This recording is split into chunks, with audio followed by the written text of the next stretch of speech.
Oh, CC Bella. Okay, you want chocolate? No chocolate? If you want chocolate, you just get this bowl. You want this one, bigger one? We're gonna go.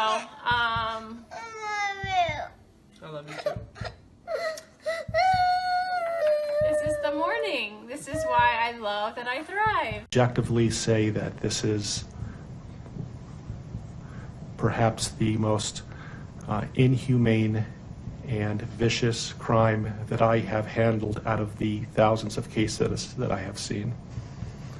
And nothing less than a maximum sentence would be appropriate, and anything less than the maximum sentence would depreciate the seriousness of this offense. Deputies, I would respectfully ask that you take this defendant into custody and have him serve the rest of his life in the Department of Corrections. We are in recess.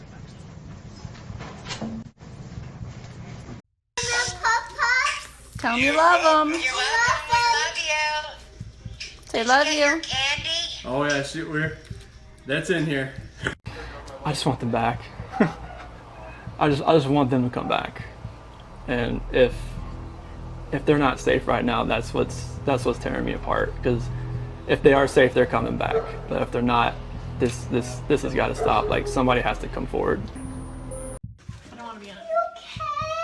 Get lower.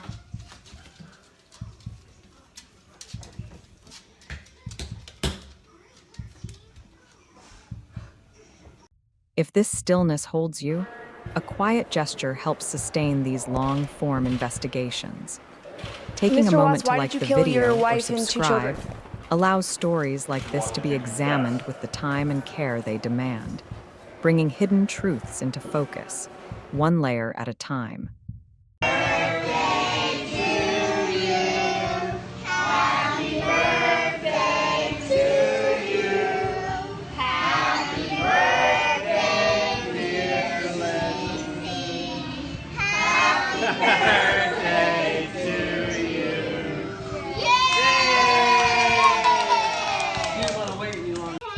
No candy, Mama. I don't have candy. No Bella. Bella, you can't play with Mommy's lotion. So this is addiction palette number 5. She keeps stealing my makeup. I'm telling you, this is why I lose makeup. She just grabbed my lipstick. I'm wearing my LuLaRoe today. Sorry guys, I'm dropping everything because of this child of mine. Hence why I lose makeup, you guys. Bella seriously destroys my girls steal my makeup, and I'm Bella particularly. Bella steals them and breaks them, as you saw her do in action today. But here's my Christmas leggings. Can you see them? I haven't been able to get a picture of them yet because Bella doesn't take good full shot pictures yet. Grinch over here. Bella. We have the Grinch over here. We have the Grinch. We have the Grinch here. Thank you for the birds so thank you for the world so sweet. Thank you for the food we eat. Thank you for the birds that sing. Thank you, God, for everything. Amen. Knuckles? Past 3 months I barely slept because I've been going through a lot of different emotions because I did not see this coming. You went from being my brother, my sister's protector, one of the most loved people in my family, to someone I will spend the rest of my life trying to understand. What gave you the right to put your hands on a woman, let alone my best friend, my beloved sister, your daughters, and your son? Why weren't they enough for you? In the blink of an eye, you took away my whole world, the people that mattered to me the most. Everything in my life I loved, your children. They trusted you. They loved you. They looked up to you because you promised to keep them safe. Instead, you turned on your family. My blood is boiling as I write these last words because they are the last you will ever hear from me. I can't even think of the right words to describe the betrayal and the hate I feel. And to be honest, you aren't even worth the time and effort it takes to put my pen to this paper. There isn't a day that goes by that I don't cry for my family. They were my whole world. All I do is ask myself why. Why would you do this? You don't deserve to be called a man. What kind of person slaughters the people that love them the most? Did you really think you would get away with this? Did you really think that this was your best option, to throw away your family like they were garbage? They deserve better and you know it. I hope you spend the rest of your life staring at the ceiling every night, being haunted by what you've done. None of us deserved this. Hearing my mother and father cry themselves to sleep in this hotel room causes me anguish that is beyond words. I can't describe how this feels, how badly my heart is breaking for my poor parents. We trusted you. You have taken away my family from this earth, but you can never take them from my heart. You took away my privilege of being an uncle to the most precious little girls I've ever known. I will never hear the words Uncle Frankie again, but you will never be called Dad again either. You'll never be able to put your hands on another woman, let alone my best friend, my beloved sister, and your son. I just can't comprehend how they weren't enough for you. Shanann, Bella, and Cece loved you more than anyone. You were their hero. How could you destroy the people who loved them the most? I pray that you never have a moment's peace or a good night's rest in the cage you'll spend every day of your life in. A cage you are privileged to live in because my family isn't evil like you. We begged the district attorney to spare your life because despite everything, we believe that no one has the right to take the life of another, even someone like you. I feel sorry for your family. I know the pain that they must feel knowing that they can't hug you, because that's how my mother, father, and I feel every time we cry for our family. Nothing hurts more than watching or hearing my family weep for their loved ones. I just wish that I could tell that you would tell the truth, but I know that that is asking for more than you are capable of. I stayed up all night writing this statement. I don't sleep because of you. My life will never be the same because of you, but at least my conscience is clear. I get to live free, but I can't say the same for you. I haven't slept in 2 days because I've been anxiously waiting for this moment, the moment I get to tell you how I feel, how this has affected my family and I. My family and I can finally grieve after today. If anything, we will come out of this stronger today than we were before, and we will continue to pray for your family. Sincerely, Frankie Rzucek. Thank you, James. Hey, guess what, girls? Mommy has a baby in her belly. Are you guys excited? Yes? Are you really excited? Oh my goodness. Come give me hugs. Oh. I love you, girls. I got the baby a hug. You want to give the baby a hug? I love you, Bella. You're so sweet. Give me a kiss. Mommy. Yes, baby.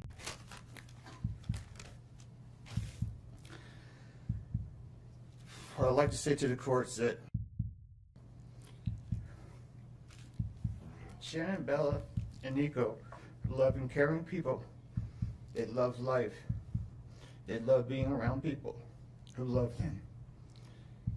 They always had good times. This is the first time they went to the beach this year, and they loved it. But God only knows what happened that night. Life will never be the same without Shanann, Bella, and Celeste, and Nico. Had all their lives to live. They were taken by a heartless one. This is the heartless one, the evil monster, who dare you take the lives of my daughters Shanann, Bella, Celeste, and Nico. I trusted you to take care of them, not kill them. And they also trusted you. The heartless monster, and then you take them out like trash. You disgust me. They were loving and caring people. You may have taken their bodies from me, but you will never take the love they had from me. They loved us more than you will ever know, because you don't know what love is. Because if you did, you would not have killed them. You monster, thought you would get away with this. I don't know how. The cameras do not lie. You carry them out like trash of the house. Yes, I seen the videotape. You buried my daughter Shanann and Nico in a shallow grave, and then you put Bella and Celeste in huge containers of crude oil. You heartless monster. You have to live with this vision every day of your life. and I hope you see that every time you close your eyes at night. Oh, I forgot. You have no heart or feelings or love. Let me tell you something. I will think of them every day of my life, and I love them every day of my life. Prison is too good for you. This is hard to say, but may God have mercy on your soul. I hope you enjoy your new life. It's nothing like the one you had out here. May the courts have no mercy on you. It's hard every day. It hurts in so many ways. I have heard people say that you're not a monster. No, you are not. You're an evil monster. Thank you. Love you, Shanann, Bella, and Nico. Love you, Pop and Dad. And one other thing. And Shanann says she is super excited for justice today. Thank you, Your Honor. Thank you, sir.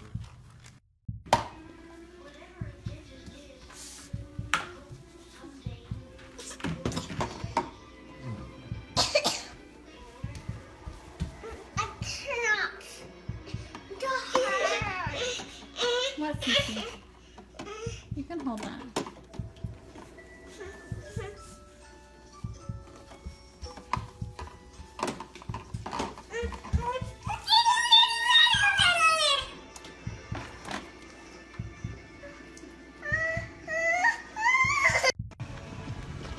Hey guys, good morning, or I know for Colorado people it's good morning, good afternoon for everybody else. I wanted to come here live because today is the big day for the huge, our cocktail party is tonight where Product X is going to be released. We're super excited. We're heading to the pool right now, and then we have a massage today paid for by Lavelle. Today at 3:30. So Chris and I are super excited. So we're gonna get a massage after we lay by the pool for a little bit and maybe go to the beach again. And then we're going to go to the cocktail party. And we will be live there tonight. Cece play patty cake on Daddy's head. Yeah, she's gripping it right now. Cece play patty cake on Daddy's head. Go whack-a-daddy. Don't do that, Cece. Don't do it. Sounds kind of hollow. Whack-a-daddy. Don't spit. Don't spit on Daddy, please. Oh, that's a shower.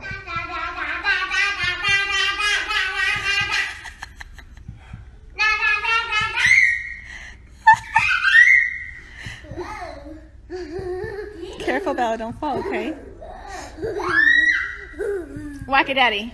Whack-a-daddy. One more time, Daddy. Whack-a-daddy. Whack.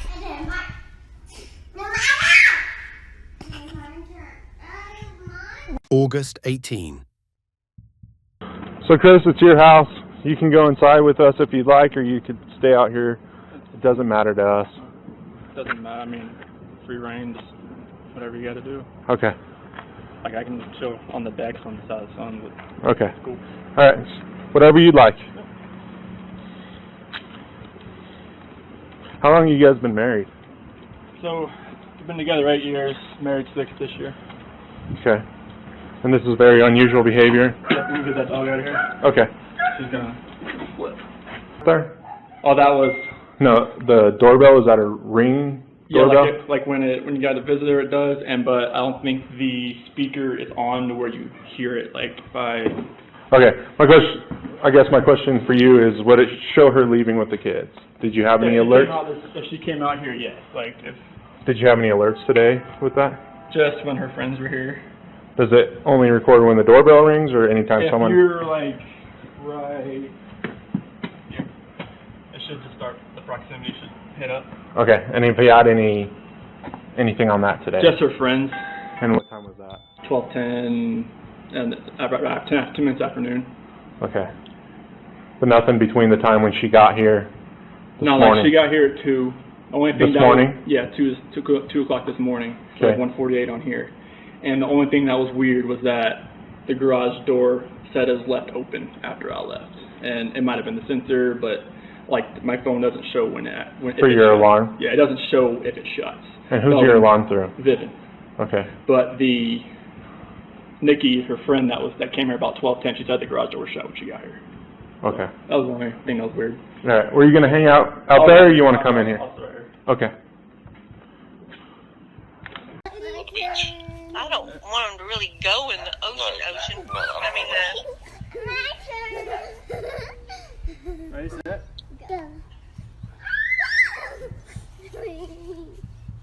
Ready, set?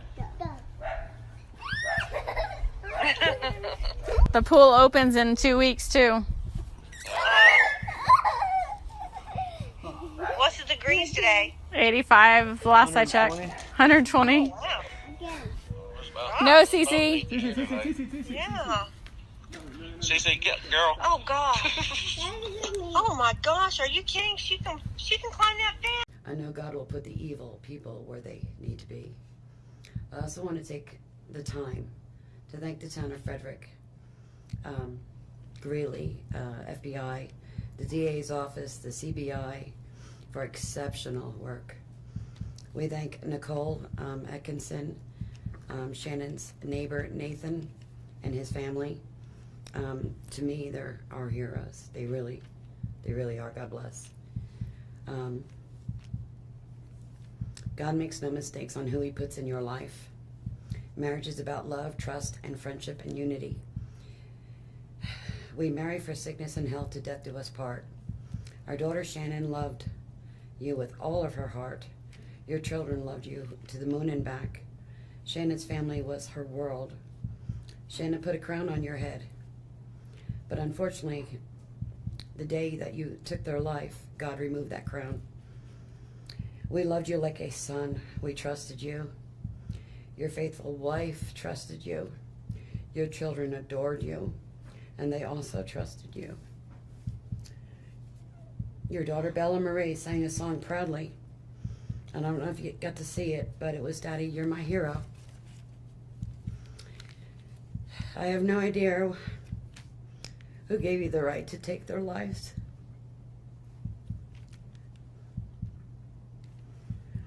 But I know God and his mighty angels were there at that moment to bring them home to paradise. God gives us free will.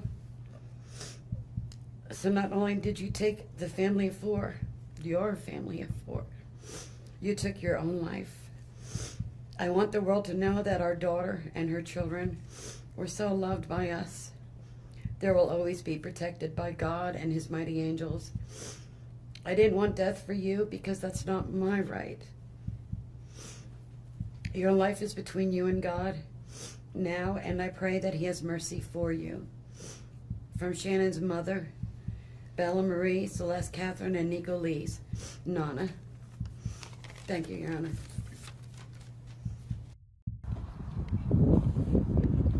You're doing a good job, Bella.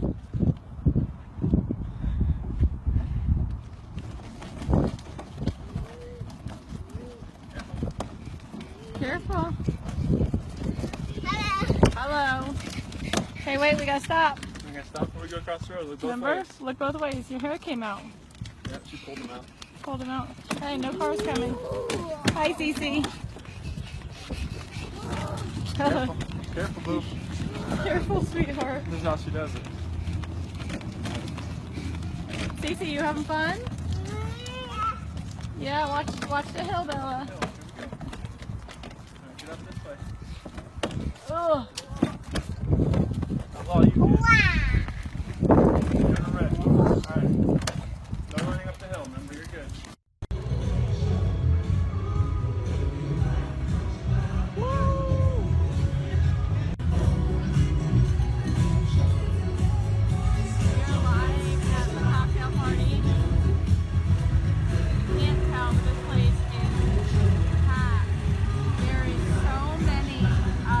I can't get close because I lose signal, and if I step one foot forward,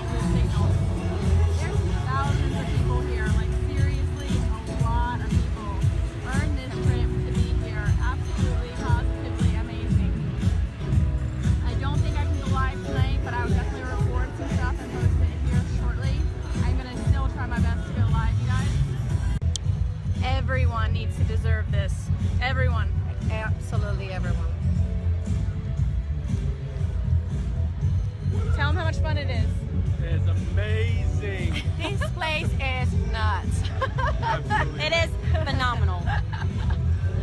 We're gonna go have some fun. Get to hear what's coming out. It's absolutely exciting. We're super excited. We'll be back here live shortly, guys. Love you. Position of trust with respect to the victim in violation of Colorado Revised Statutes 18-3-102, subsection 1, subsection F. Do you understand? Yes, sir. Count 5 alleges murder in the first degree, a class 1 felony. It alleges that between and including August 12, 2018 and August 13, 2018, Christopher Lee Watts unlawfully, feloniously, and knowingly caused the death of Celeste Watts, a child who had not yet attained 12 years of age, and the defendant was in a position of trust with respect to the victim in violation of Colorado Revised Statutes 18-3-102, subsection 1, subsection F. Do you understand? Yes, sir. With regard to these first 5 counts, the minimum sentence that the court could impose if convicted is life imprisonment in the Colorado Department of Corrections, and the maximum death, the sentence is death. Do you understand? Yes, sir. Let me also point out that pursuant to Rule 32.1 of the Rules of Criminal Procedure,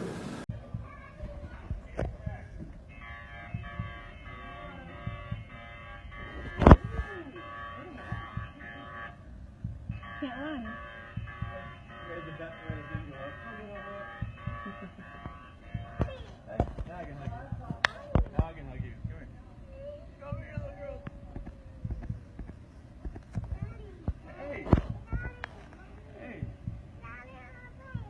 Airplane. I know.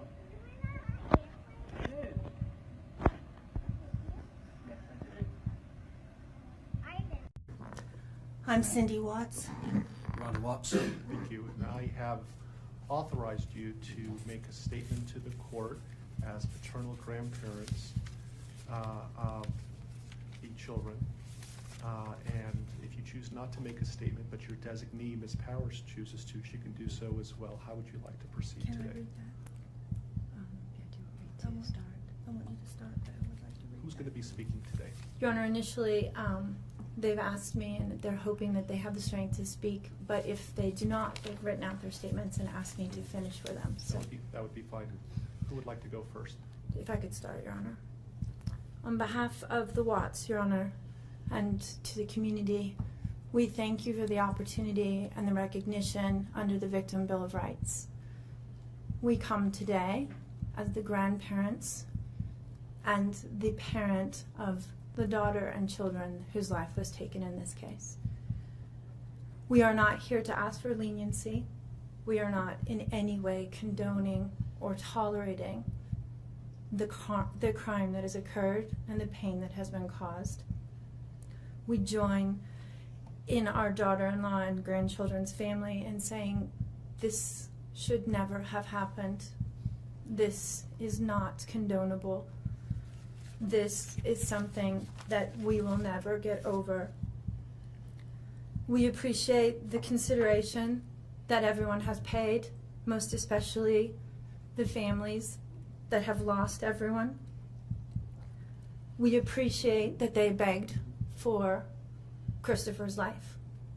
We agree and echo what they have said, that it is not his place to take anyone's life, nor would it be our place as a community to take his life. So we thank you for the opportunity and for every consideration and effort that's been put out. The prosecution in this case has in fact respected the Victim Bill of Rights. They took the time to explain that the information that my clients had at the time that they were interviewed was not correct.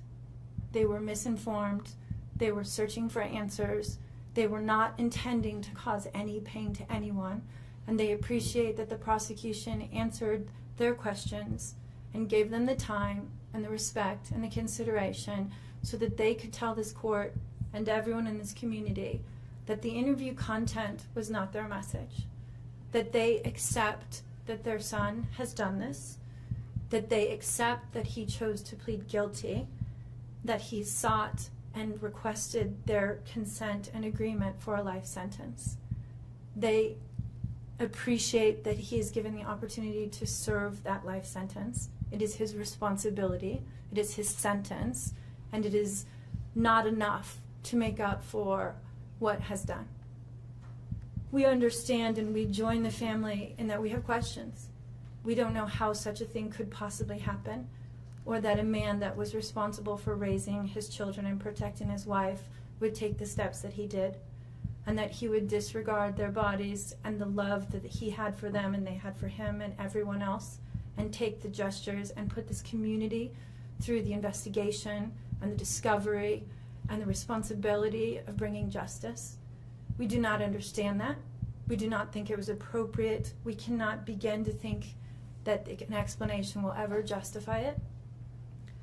My clients indicate that they understand that a full opportunity for a confession with all of the responsibility and accountability has not occurred.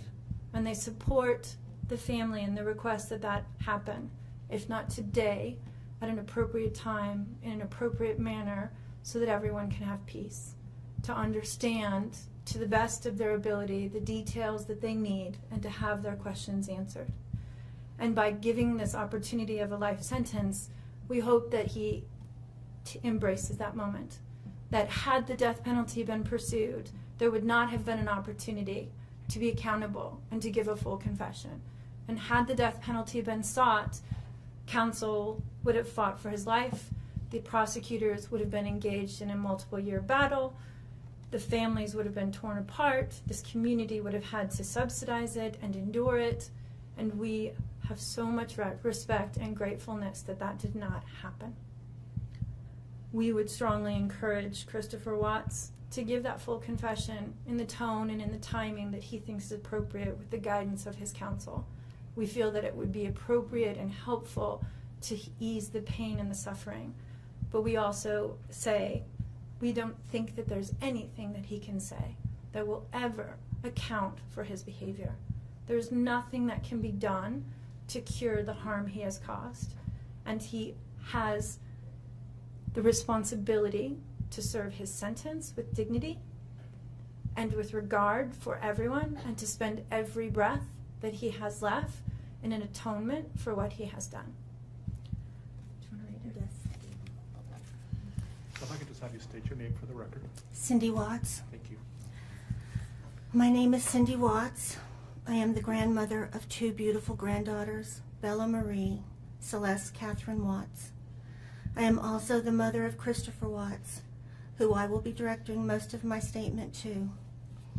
First, I'd like to begin by recognizing the absolute horror of this crime and acknowledging the devastating loss that both the Rzucek family as well as our family have faced. Our families have been irreparably broken by the needless deaths of Shanann, Bella, Cece, and Nico. This is something we will never get over. We will always mourn the loss of our family, and in that we are united in our grief. I am still struggling to understand how and why this tragedy occurred. I may never be able to understand and accept it, but I pray for peace and healing for all of us. Now to my son Christopher. I have known you since the day you were born into this world. I have watched you grow from a quiet and sweet, curious child who Bella reminded me so much of, to a young man who worked hard in sports and later mechanics to achieve your goals. You are a good friend, brother, father, and son.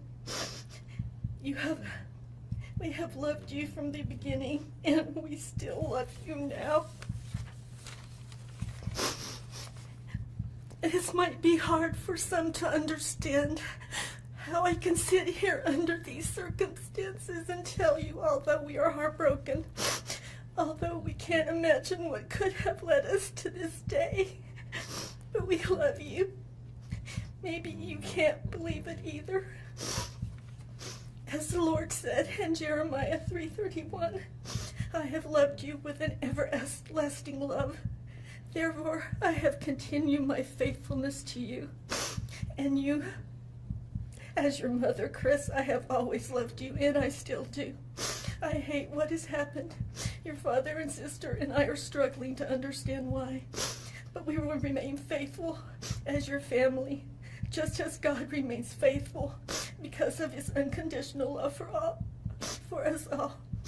We love you, and we forgive you, son.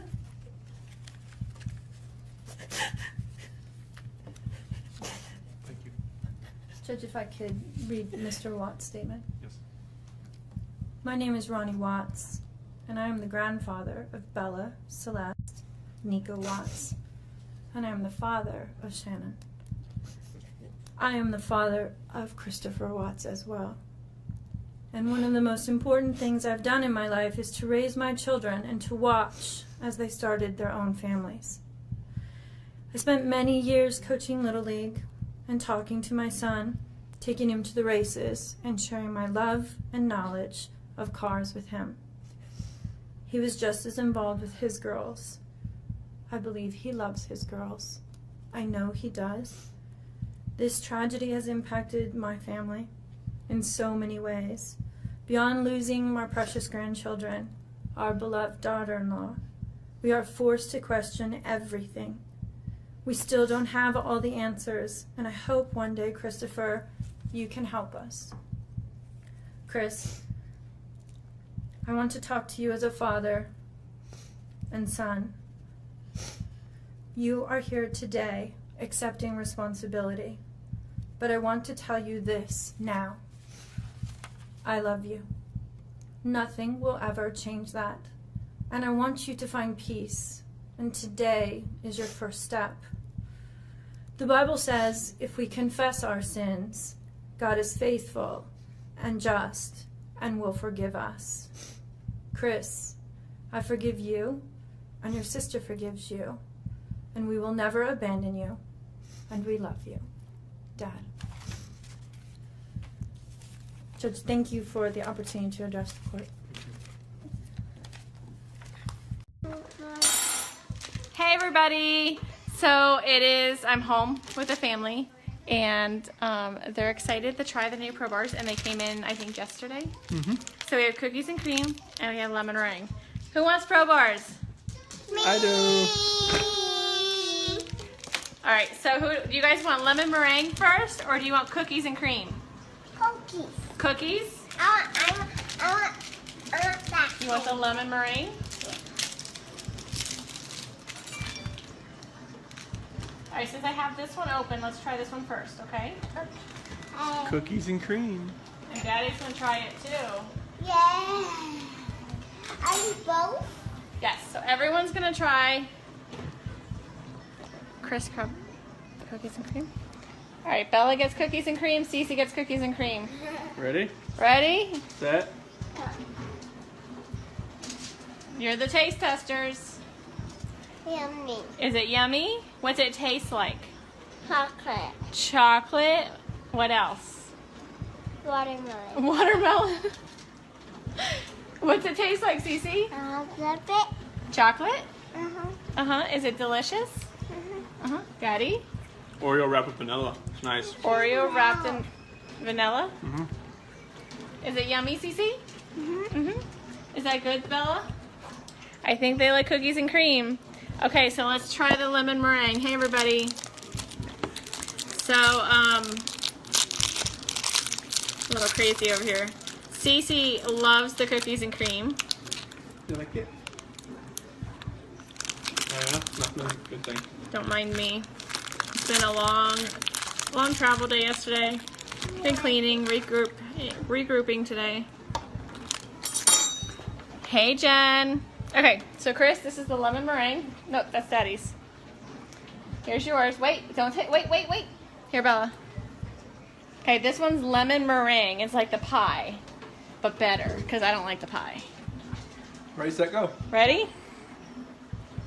Hey, Jessica. That's so good. How's that taste, Cece? Good. Good? Yeah? Do you like that one better? Me too. I like it. What's it taste like? You like lemon meringue pie? Straight out the box. Bella, what's it taste like? I don't like it. You don't like that one? Bella doesn't like that one. That's okay. You like the birthday cake, right? And the cookies and cream? Mm-hmm. Yeah. Dieter, do you want some? Yeah, Dieter wants some. All right, so which one's your favorite out of all the Pro Bars? Hey, Wendy. I would say lemon meringue. Lemon meringue? Mm-hmm. What's your favorite, Cece? Birthday. Birthday? Mommy's favorite. What's your favorite? The cookies and cream? Wow. We have to keep 3 on stock.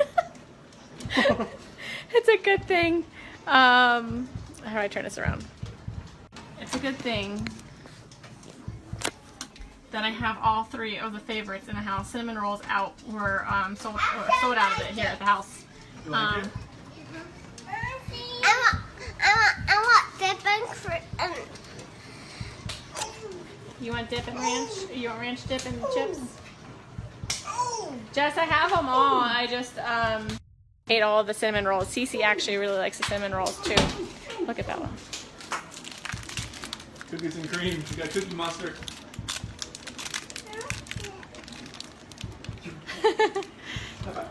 I'm guessing you like it, kiddo. You like it? You want the lemon meringue, Cece? No, she didn't like that one. I don't like that. Daddy will finish it. Yep. All right, you guys. So that's our family. Making sure I didn't miss anything. Hey, everybody. So we're a mixed family. Apparently, birthday cake is a winner for me and Cece. Bella loves the cookies and cream, and Chris is lemon meringue. Surprisingly, because he's a cookies and cream guy. Yeah. So super excited. I love it that it's a healthy snack, and Cece can eat it because she has a tree nut allergy. And none of our products are made in a facility that handles nuts at all. So Cece can have them. There's 0 nuts in them, and it's the only go-to bar. We can't do processed bars. We can't do anything like that because Cece can't have any of it because it's all processed in a plant where there's tree nuts or nuts. So it's really nice that she can have it. It's a quick snack for mommy. It's always in my bag, and I can just give it to her. And I heard you, baby. I heard you. She wants ranch and dip. She's my child. Thanks, Kat. So it's really nice. It's convenient for me as a mom that I can just carry them in my purse and always have something for her. So super excited. The Pro Bars are amazing. They're a great snack, low carbs, low sugar, 2 grams of sugar in all of them, I think. But yeah, 2 grams of sugar and 20 grams of protein. So they're really good for you. So you guys have a great night. Love you. And we're going to be, Cece and I are fighting over the birthday cake. So, all right. Say bye. Bye. See ya. All right. Bye, guys. Your Honor, there are no words to adequately describe the unimaginable tragedy that brings us before this court today. By my comments, I'm not even going to try to express the horror, the pain, or the suffering that the defendant has caused to these families, to this community, and to all who were a part of this investigation. However, I do want to spend a few minutes sharing with the court the details of the crime, as so far you've only had an opportunity to review the affidavit and a few facts here and there that have been offered to the court in the motions and pleadings that have been filed. The questions that have screamed out to anyone who will listen since August 13th of 2018 are why and how? Why did this have to happen? How could a seemingly normal husband and father annihilate his entire family? For what? These are the questions that only one individual in this courtroom or on this planet knows the answers to. I fully expect we will not receive the answers to these questions today, nor will we at any point in the future. I don't expect that he will ever tell the truth about what truly happened or why. Even if he did, there is no rational way that any human being could find those answers acceptable responses to such horrific questions. The best we can do is try to piece together some kind of understanding from the evidence that is available to us. And the evidence tells us this: the defendant coldly and deliberately ended 4 lives, not in a fit of rage, not by way of accident, but in a calculated and sickening manner. Shanann was 34 years old. She had married the defendant in November of 2012. Over the weekend leading up to August 13th, she had been at a work conference in Phoenix, Arizona, and returned home in the early morning hours of August 13th. We know that she got home about 1:45 in the morning. The doorbell camera on their home shows her arriving back home from the airport. Shortly thereafter, at least according to the defendant, they had what he referred to as an emotional conversation about the state of their marriage and about what their lives would look like going forward. What was said during that emotional conversation, only he knows. What we do know is that shortly after that, the defendant strangled her to death with his own hands. We know that he slowly took her life the morning of August 13th. We know that this was not done in an uncontrolled, vengeful manner that he tried to describe to agents from CBI and the FBI. If that were the case, you would expect to see vicious, horrible bruising about her neck, shoulders, and face. You would expect to see the hyoid bone in her neck broken. You would expect to see some kind of defensive wounds on his body as she struggled and fought for her own life. None of those are present. The only injuries that were on Shanann's body were one set of finger or bruising, what appeared to be fingernail or finger mark bruising to the right side of her neck. We know that our experts will tell us that it takes 2 to 4 minutes to strangle someone to death manually with their own hands. The horror that she felt as the man that she loved wrapped his hands around her throat and choked the life out of her must have been unimaginable. Even worse, what must Bella, age 4, and Celeste, age 3, must have experienced or thought as their father, the one man on this planet who was supposed to nurture and protect them, was snuffing out their lives. They both died from smothering. Let me say that again. The man seated to my right smothered his daughters. Why? Imagine the horror in Bella's mind as her father took her last breaths away.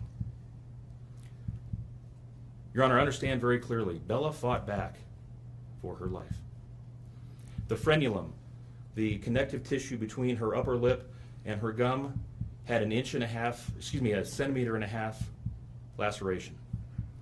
She bit her tongue multiple times before she died. She fought back for her life as her father smothered her. Celeste had no such injuries. In fact, she had no external injuries at all.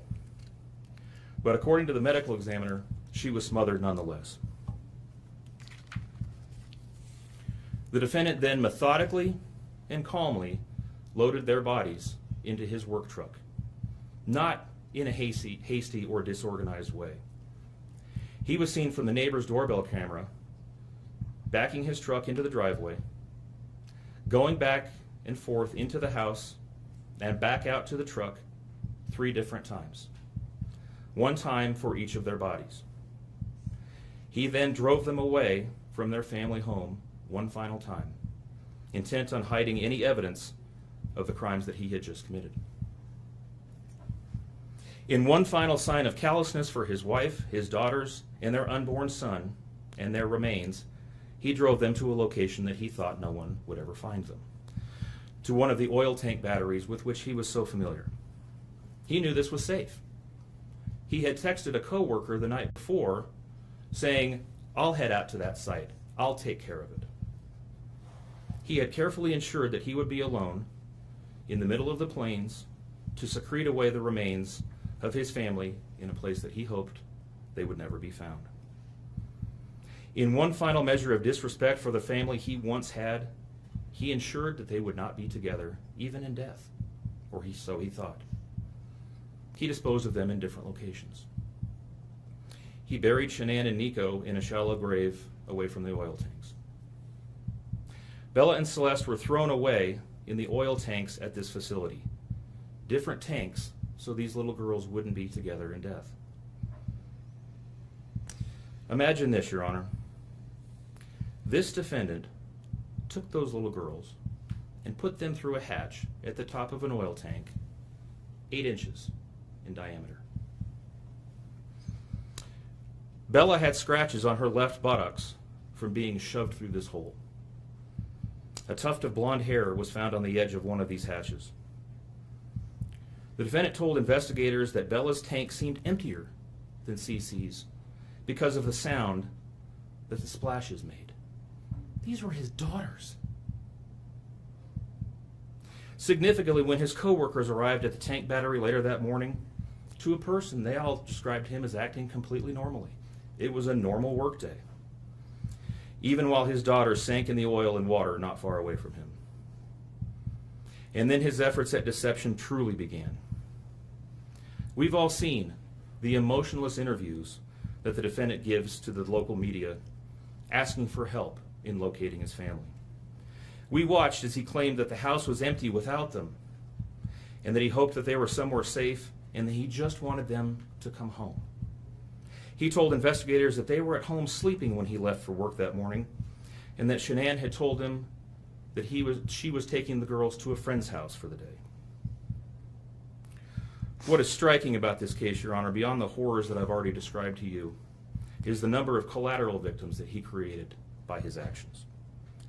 While he stood in front of TV cameras asking for the safe return of his family, scores of law enforcement officers, neighbors, friends, and family scoured the area, fretted for their safe return. They texted him begging for any information and sending him their best wishes, all the while he hid what he had done. The list of indirect victims does not end there.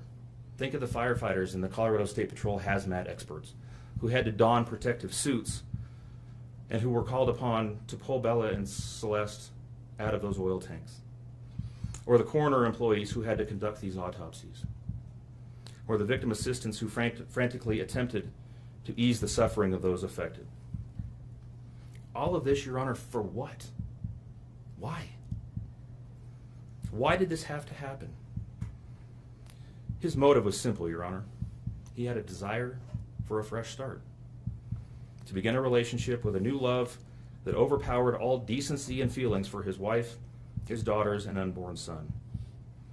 While Shanann texted the defendant over and over again in the days and weeks leading up to her death, attempting to save her marriage, the defendant secreted pictures of his girlfriend into his phone and searched and texted her at all hours of the night.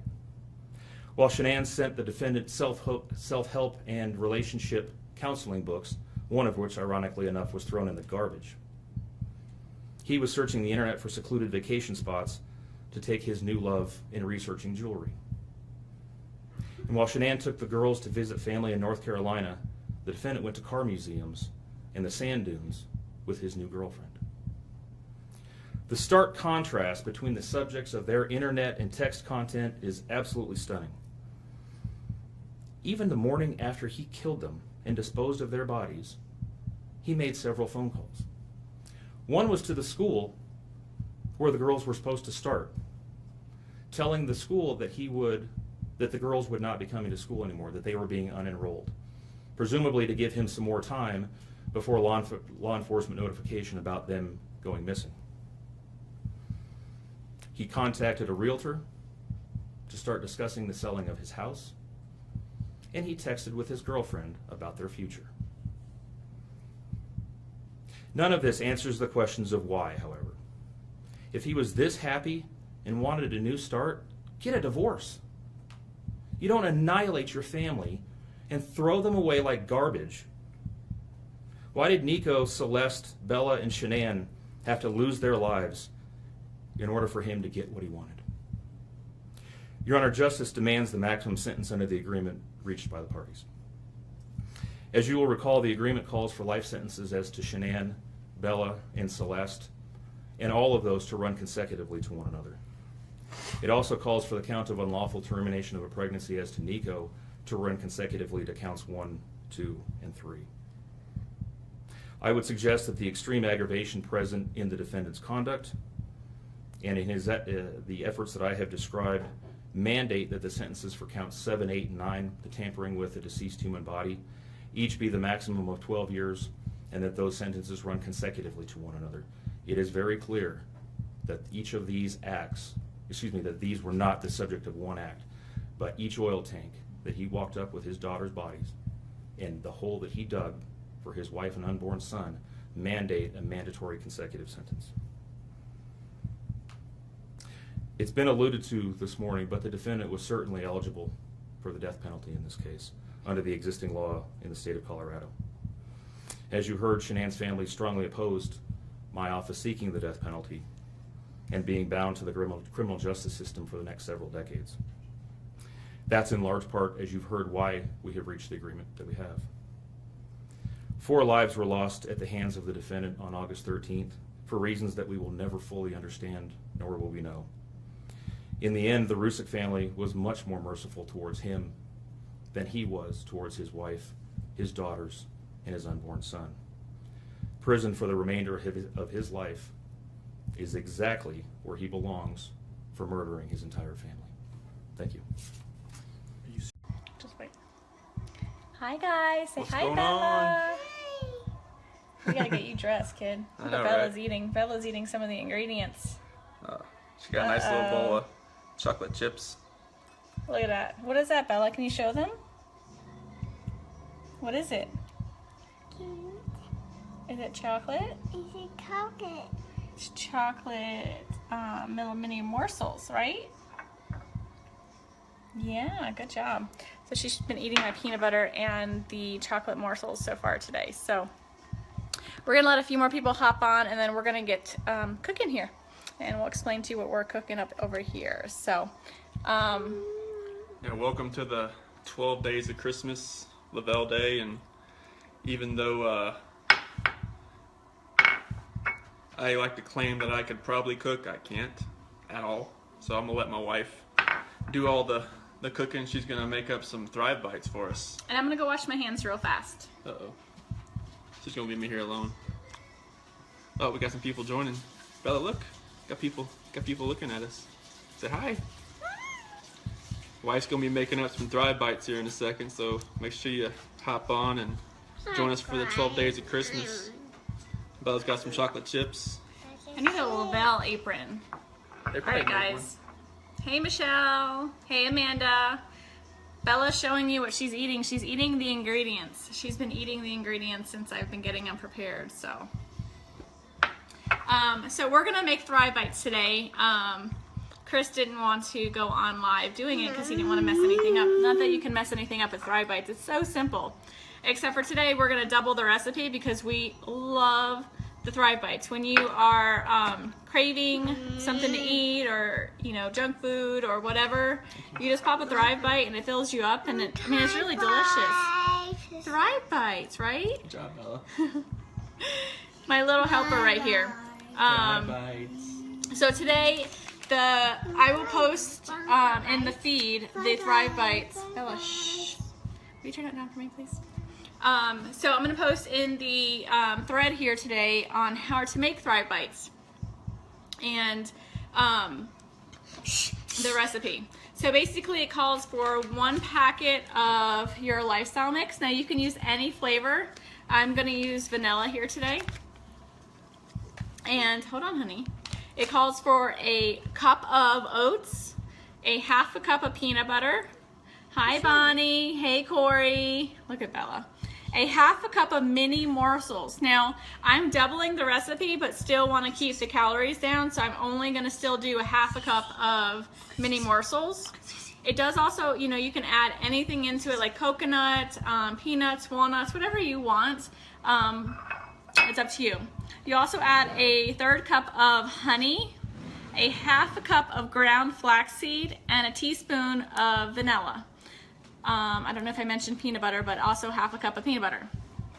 Again, I'm doubling the recipe, so everything I'm doing here today is going to be double. Hey, Madison. Take care of my dad while he's there with you this week. All right, guys. Sorry. So first, I'm going to add my oats. These are so good. We can't keep them in the house. So then I added, the mini morsels. I add the ground flaxseed. So I always add all the ingredients. I'll just add the rest of Bella's. I add everything that's easy to mix. And so I'm gonna pour our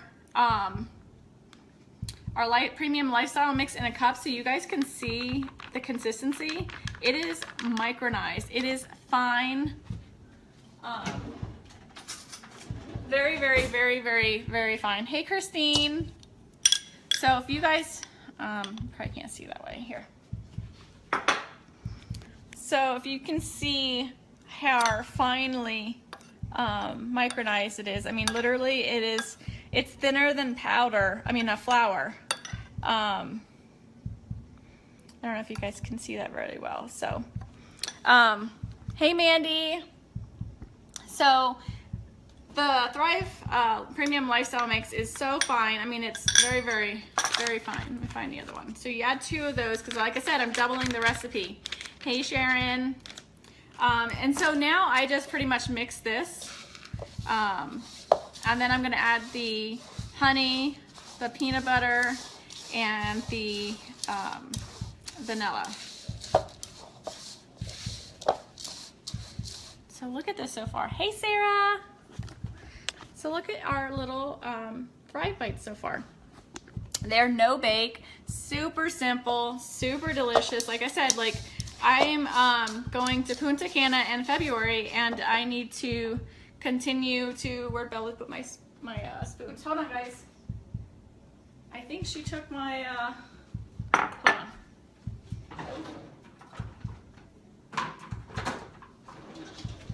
All right, I got 2 more. So if you're like me, yes, Michelle, they're super delicious. So now I'm gonna add the honey. So I'm going to Punta Cana in February, and as much as I want to get into the gym, and I'm working on trying to find the time between work, you know, being a stay-at-home mom with the 2 girls, life and everything, it's really hard to get into. I just added the vanilla, sorry. It's really hard to get myself into the gym as much as I really want to. I've been doing some kind of like mini workouts at the house, like squatting and things like that, but it's hard for me to get to the gym. And being a stay-at-home mom during the day and working overnight shifts, you tend to snack a lot because you're always around food, and you know, whatever happens, you know, the kids are eating snacks, you jump on snacks. So this is my way of making my own snack, that instead of me grabbing a fruit roll-up or a bag of chips or any of that stuff, I just grab one of these, and I've made my own for the kids too. So they have their own little protein bites Bella loves. So now that all my ingredients are in here, I'm just going to mix it up really good. And as you guys know, messing with peanut butter, it's fun. So, sorry, I don't like a mess when I'm cooking. Not that I'm cooking. I know, Bonnie. So Bella does squats with me at the house because, you know, we all gotta work up the backside, right? So I am doing squats at the house, and it's super funny because she tries to do them with me. And so here comes Cece, the sumo wrestler, doing squats in my living room because she literally looks like a sumo wrestler when she's doing them. Yeah, Mandy, so that is my favorite side effect. And you know, the thing is, it's not a weight loss company. And as you know, I use you as an example because you are super skinny when you started Thriving. And so like, it's not a weight loss company, but you know what, with anything you can do, you can manage your weight, you know, with just the small things that you do with cutting out junk food. Like that's what has happened with me when I started the Thrive experience, is I no longer crave a lot of the junk foods as I used to crave. And being lazy from, sorry, I'm getting another spoon. Some of the, you know, filling in your nutritional gaps and craving more water, which is all I used to drink before, but I really crave a lot more water now. And on top of that, like I'm literally eating better. So that's really huge. You know, you got to take care of your body. You got to eat better. I'm changing the spoon because of the peanut butter. Hi, Carrie. So we're making mini Thrive, or not mini, but Thrive Bites here. So my hands are washed. Sometimes, you know, when you're in the kitchen, you just stick your hands in there. With the heat of your hands, it helps to melt the peanut butter a little bit, and so it kind of makes it easier to manage, so to speak. And then we're just going to literally roll these into balls, whatever size you like. I like to do them in like little minier sizes. So, and I'll kind of demonstrate here. Let me get this.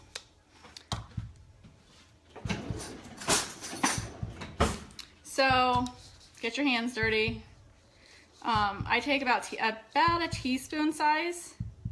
You can see that. And, you know, just pinch it into a ball.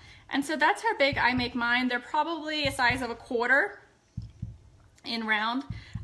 Carrie, they're super delicious and very healthy for you too, except for the fact that they have little mini morsels in them. But I cut the recipe in half when it comes to the mini morsels. And then you can be creative. You can use the strawberry shake with it. You can use the apple pie and create it into like an apple pie little treat. I love the peanut butter because everyone in this house loves peanut butter and I can never keep it on hand. So it's been really good. Like I said, the girls love them. I don't use the Thrive Lifestyle mix for the girls, but I make them their own little mini bites so they feel like they're getting a treat with us too. Yes, Mandy. So these are so, like, honestly, they're really good too.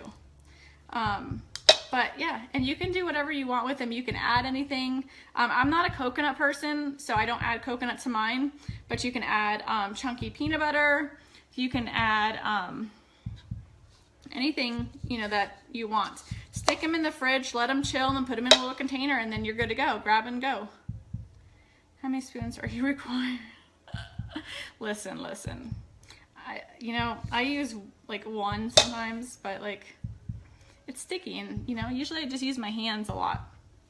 Of course they're clean, but you know, I'm trying to be, you know, proper, like professional TV cook, you know. I don't qualify though. So, give me 1 second. They're really good. You guys really have to try them. I will post them in the thread here. I am down 28 pounds since I started the Thrive experience, and going to Punta Cana in February, I'd like to be down another, you know, a good 5 to 10 pounds. And so this is a really good way for me to do that. And I'm gonna show you kind of what they look like. I'm sure some of you have made some protein bites before. So it's super simple, you guys. Have fun with it. Bella was helping me out, but Chris took her away so she wouldn't talk on the video. Incorporate your kids, like make something for them. Like, and this is super fun. Bella likes to roll these with me, and she does a really good job with it. And it's interaction with your children too at the same time. So that's pretty much it. I'm gonna finish making these, and then I'll come back on later and show you what they look like when they're all done, even though they look the same, just a little firmer. So you guys have a great day, and I'll post the ingredients so Michelle, you can go ahead and continue shopping when you're at Walmart today. All right, guys, have a great day. These are great when you have an afternoon slump of work. Yes, so good. And you know, honestly, like I eat them throughout the day, and they're really good snacks for when I work overnights, because when I work overnights, I tend to snack on a bunch of junk food, like things that aren't good for you. And so these have been a really good supplement instead of doing that. So instead of a bag of chips, I'm eating some Thrive Bites. All right, guys, have a great day. This matter comes on for a first appearance. Mr. Warren, correct me if I'm wrong, but formal charges have not been filed yet? That's correct, Your Honor. The defendant was arrested. Formal charges have not been filed. On my calculation, I believe they will be due to the court at 3:30 on Monday. Thank you. Mr. Mercer, anything you would like to say about that? Not regarding that issue, thank you. So the court has reviewed an affidavit in support of a warrantless arrest. The court has found probable cause for the arrest. Specifically, I see that Mr. Watts was arrested for 3 counts of first-degree murder, each a Class 1 felony, and 3 counts of tampering with a deceased human body, each a Class 3 felony. Again, these are only Charges are named in the affidavit in support of the warrantless arrest. It's the district attorney's office who will ultimately decide what charges, if any, are going to be filed. And Mr. Merson, would you like me to advise your client of his rights pursuant to Rule 5? Yes, please. Thank you. So, Mr. Watts, I would like you to listen carefully to the rights that you have, okay? Thank you. And so first, you don't need to make any statements. Any statements you make can and may be used against you. Do you understand? Yes. You have the right to counsel. Do you understand? Yes, sir. If you are indigent, you have the right to request the appointment of counsel or consult with a public defender before any further proceedings are held. Do you understand that? Yes, sir. And Mr. Merson is the head of the public defender's office, and he is going to represent you today and potentially in the future. Do you understand that? Yes, sir. Okay. Any plea that you make must be made voluntarily and not the result of undue influence or coercion. Do you understand that? Yes, sir. Right now, charges have not been filed, so this is a limited advisement. I intend to bring you back next week once formal charges are filed on Monday, so I can give you a full advisement. But I will tell you that at this point, the court is not authorizing any bail. Once I know what the official charges are that are filed by the district attorney's office, I'll inform you the nature of the charges. If charges are filed, you have the right to a jury trial, and you have the right to demand and receive a preliminary hearing within a reasonable time to determine whether probable cause exists to believe that you committed any of the charges that are filed by the district attorney's office. Do you understand that? Yes, sir. I believe that your lawyer has filed about 16 or so motions on your behalf, including a request for a preliminary hearing. Do you agree, Mr. Merson, that that time period, that 35 days to have a preliminary hearing, doesn't begin until your client appears in court next week once formal charges are filed? I agree. And I have not seen, correct me if I'm wrong, a proof positive, presumptive, great written motion by your office. Not at this point, Judge. Okay. Okay. And so would you like me to further advise your client of any additional rights? No, thank you. Mr. Rourke, what kind of conditions, if any, are you requesting for the protection order given the circumstances? Judge, I'm going to defer to Mr. Wren. Mr. Wren? People are simply asking for the standard protection order under Title 18 at this point, given the deceased nature of the victims. And I assume based on the no bond hold, the issue of possessing or having access to or control over a firearm or any ammunition is a non-issue until and if bond is authorized. That's correct. Thank you. So, Mr. Watts, I am going to issue a protection order pursuant to Colorado Revised Statutes 18-1-1001. It's going to state that you not harass, molest, intimidate, retaliate against any witness involved in this case. Do you understand that? Yes, sir. If you were to violate this mandatory protection order, it's a Class 1 misdemeanor. Do you understand that? Yes, sir. And could we talk about some of them? I realize that things are happening very quickly. Motions were filed today. There hasn't been a lot of time to object or to file responses. Mr. Merson has filed a number of motions, some of which potentially may be time sensitive. My intention is for the parties to come back to court next Tuesday so I could advise Mr. Watts of his formal charges that are filed no later than 3:30 on Monday. So I'm not sure if I'm going to be requiring the prosecutor to file a response between now and Tuesday, or whether we can resolve some of these issues now. For example, the preservation of certain evidence, like police notes, handwritten notes, like touch DNA evidence, things of that nature.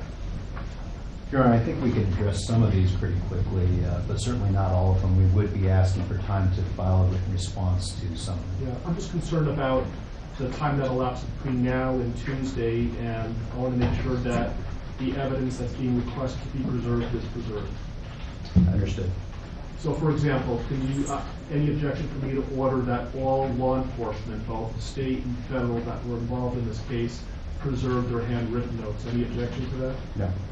So I will grant that request. Did you read Mr. Merson's motion with regard to touch DNA? I believe that was filed under seal. and I have not seen it. It was suppressed, so they should have had access to it. Gail, Christy, could you print out a copy for Mr. Red? Again, I appreciate the fact that this happened very quickly, and so let me get you a copy of that, a hard copy of that, and then you can review it and let me know what your thoughts are. Is there an autopsy that's scheduled to be conducted in the near future? Not yet. It was a 16. 16? Yes. And while we're waiting, Mr. Merson, I noticed that... Actually, I'm sorry to interrupt, Judge. It was D17.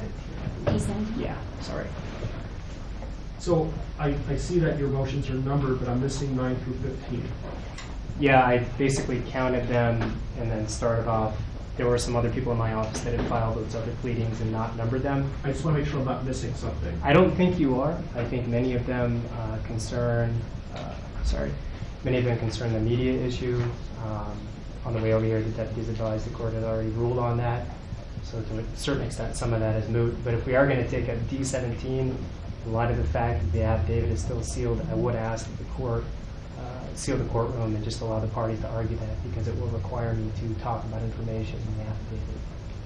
Well, why don't we give Mr. Wren an opportunity and let me know whether, without talking about the substance, whether he has an objection or not. It's really more of putting the prosecution on notice than anything else. Why don't you read it first and let me know what you think.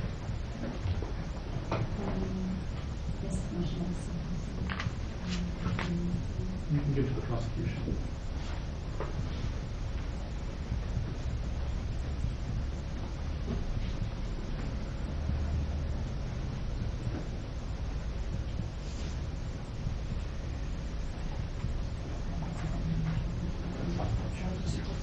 Steve. Extra. I might. It was one of the... So, I did add the house to this. So the D17 will have the house on it as well. And that's the gist of it. At this point, I'm concerned about whether or not it's not. It's been released for law enforcement. Okay. When was that? Late last night. Okay. All right. And I guess that part of the motion would be good at this point. Mostly concerns what's in this motion. So, okay. If I could take a moment to read. Yes. Mr. Mercer, anything on the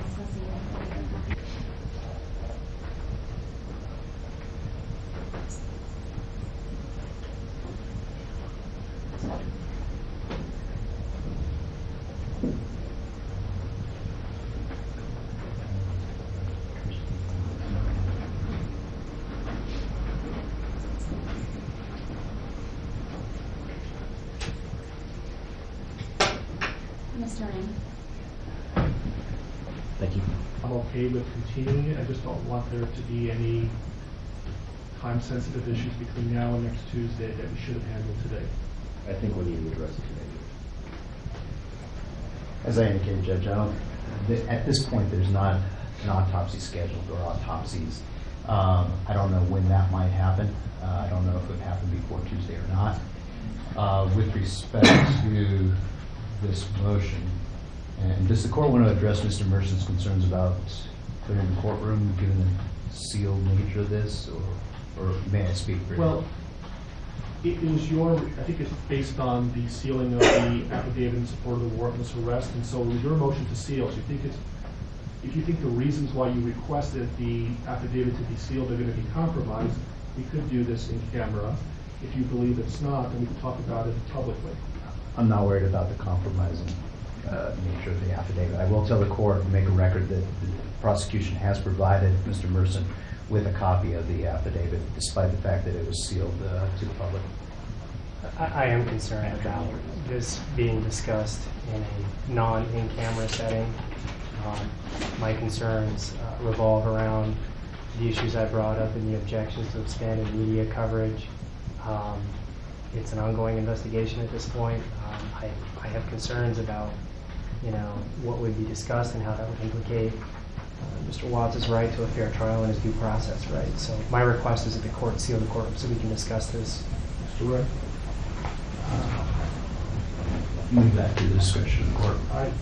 It seems to me, based on everything I've heard, that the affidavit is going to be released at some point. It was the prosecution who requested the sealing of the affidavit. They're not concerned about this being compromised, the investigation being compromised. And so I think we can talk about this publicly. Mr. Wren? And when you say talk about this, are we still talking about Yes. D17? Yes. Which was also filed under seal. Yes.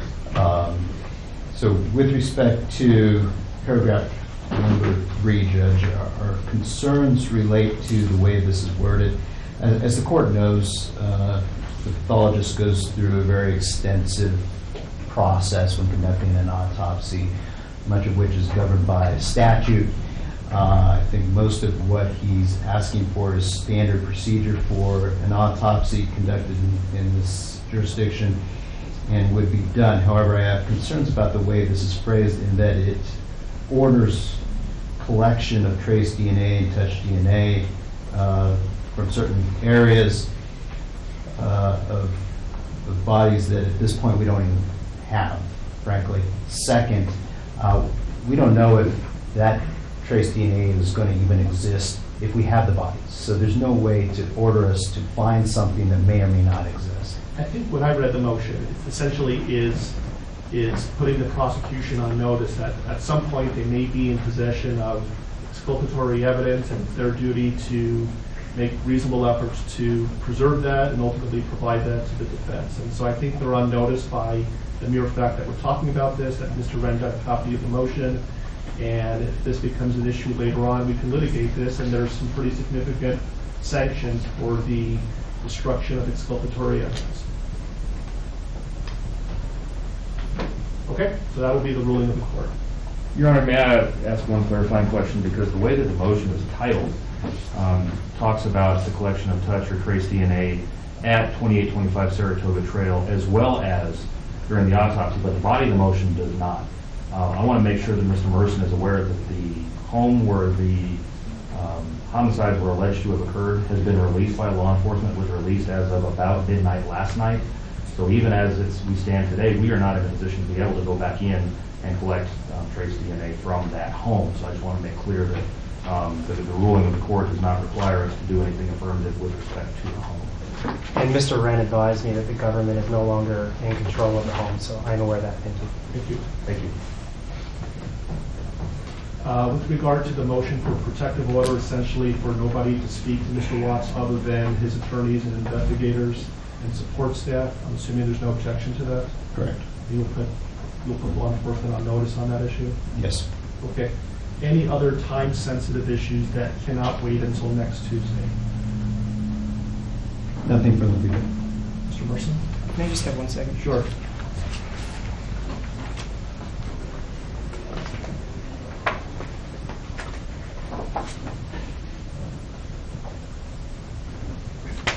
Nothing further. Thanks, Judge. Okay, and I would just respectfully ask that if you file anything between now and next Tuesday, and certainly into the future, if you could advise your office of this, if there's more than one lawyer working on it, please number every pleading that's filed, and for the prosecution as well, maybe you can use letters. And that way I know that I'm not missing something. That would be wonderful. Yes. Yes. Okay, so we'll see. Let's pick a time next Tuesday. I know everybody's really busy. I just had some time open up. And so what's a convenient time for everybody to be here?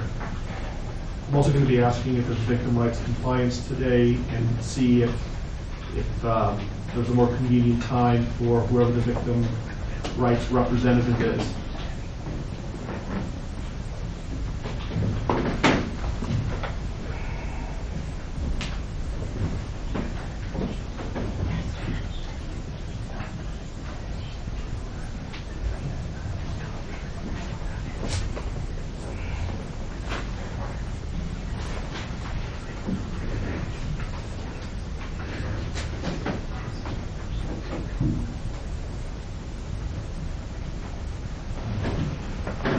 We have been in communication with the family of the victims. We are in VRA compliance with that, based on that effort. At this point, we don't have any specific times that are good or bad for the family, but we will certainly contact them as soon as we leave and clarify their availability for next Tuesday. How about the attorneys? What's a good time for you to be here on Tuesday? Anytime, Judge. I'll make it work.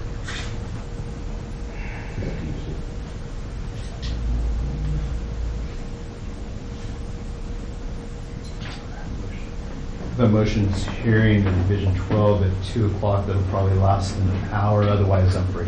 About 10 o'clock. That's fine. Okay. So the plan is next Tuesday, 10 o'clock, we're going to know whether the prosecution filed formal charges or not, and the deadline for that would be Monday at 3:30. I will give Mr. Watts a more detailed advisement, and then we'll decide what the next step is going to be. Does that work for everybody? Yeah, one more thing. Yes. I would just ask the court order that the prosecution give the defense notice as to if an autopsy is to be scheduled, when that is scheduled, so that we can file the appropriate motions. I think you can appreciate why we would want notice of that. Yes. Any objection to that? Not as to the notice issue. Yeah, I'm not going to be ordering that they, at this point, I'm not ordering that they be allowed to be present during the autopsy. Why don't we say 48 hours notice? Is that reasonable? Yes, and if I learn that information over the weekend, I'll email Mr. Mercer. Is that okay with you, Mr. Mercer? That's fine, thank you. They wouldn't do the autopsy over the weekend, though, would they? No, I don't believe so. They would? They're going to try to get it done soon. So 48 hours is probably not going to be able to. Because they make their decision. We've all certainly seen autopsies scheduled less than 48 hours after the bodies are recovered. So we will do our best to comply with the notice requirements as soon as we learn the information.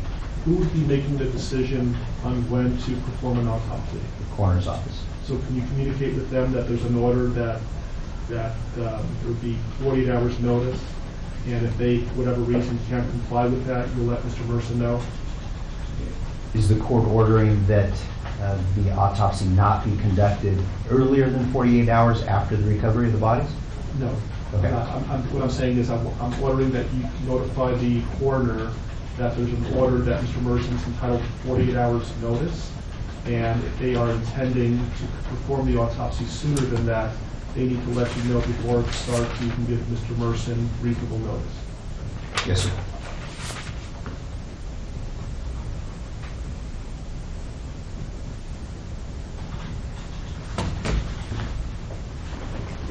Anything else you can think of between now and next Tuesday that we can resolve today? Yeah. Nothing from the prosecution. Nothing from the defense, thanks. Okay. All right, we'll see you next Tuesday at 10 o'clock or Monday when we are at this point.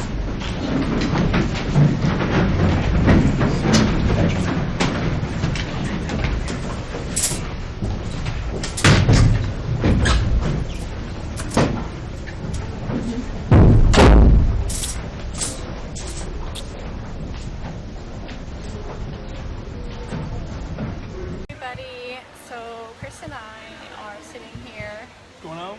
waiting to board our flight to Miami, and then we're gonna fly all the way back home to see our girls in Denver. So we're super excited. It's been a wonderful, wonderful, amazing experience this week. Lavelle definitely outdid themselves. Literally, this place has been paradise. We've had amazing days, spent the days at the beach, at the pool, on Sanoa Island, we went to the spa. Where else did we do? All the different lounges at night, all the different food. Hi, Sharon. The amazing, amazing food. I mean, seriously, I think I gained 10 pounds while I was here. 15. Hey, Kevin. But it's been super amazing. We took it all in. We had a blast. We had a wonderful cocktail party on Friday night with Lavelle. Super inspiring. I can't say how great this trip has been. This trip is definitely by far one of my favorite trips ever. And I got to spend it with my husband. That's the best part. We earned this trip. All inclusive. I mean, you can't beat that, you guys. Everything's paid for. Your drinks, your food, everything by Lavelle. So it's been super amazing. We probably had, 15 hours of sleep the whole week. It's been fun. we got to mingle with our families and all our friends that we've created through Lavelle. It's been awesome to also see people that have been following me and were able to pull me out of a crowd and say, hey, are you Shanann? And that's been so awesome, like so awesome that I've been able to inspire people like that. So we are grateful, extremely humbled, and blessed. All right, ready? Yeah. Hit it down there. Hit it, Bella. Hard, hit it hard. Bend down and hit it. Come on. Oh! Nice. Oh, she wasn't hit it, Chris. Hit it hard. Oh, she did that, Chris. Nice. She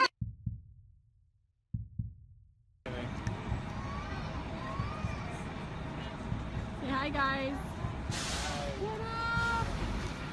This is Cece downtown Denver, like cruising on Chris's shoulder. She's definitely working him. Hi, Cece.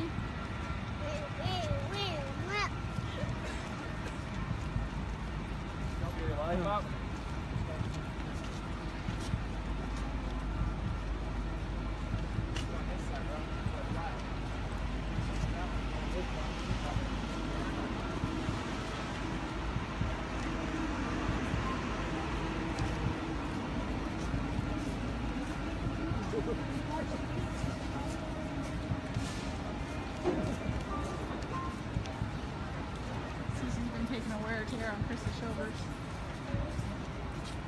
Cece. Where you going, Bella? Come on, Bella. Yeah. Celeste. Bella. Come on, B. Bella's falling asleep too. Doesn't want to walk. She's doing the crab walk. Crab walk. I'm sorry. Oh, torture your children. Make them walk downtown Denver. Poor kids. Poor daddy's shoulders. Cece.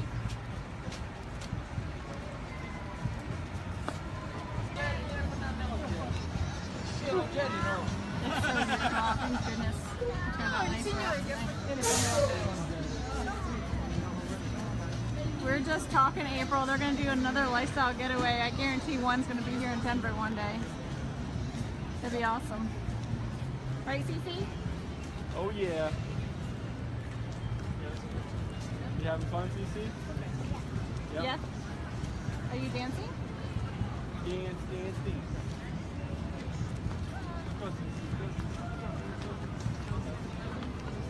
Hey, you're asking for it, dude.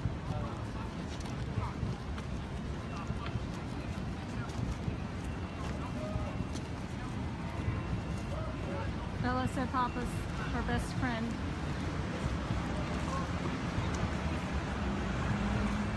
Bring it on, come on. Cece's breaking daddy's shoulders. Cece.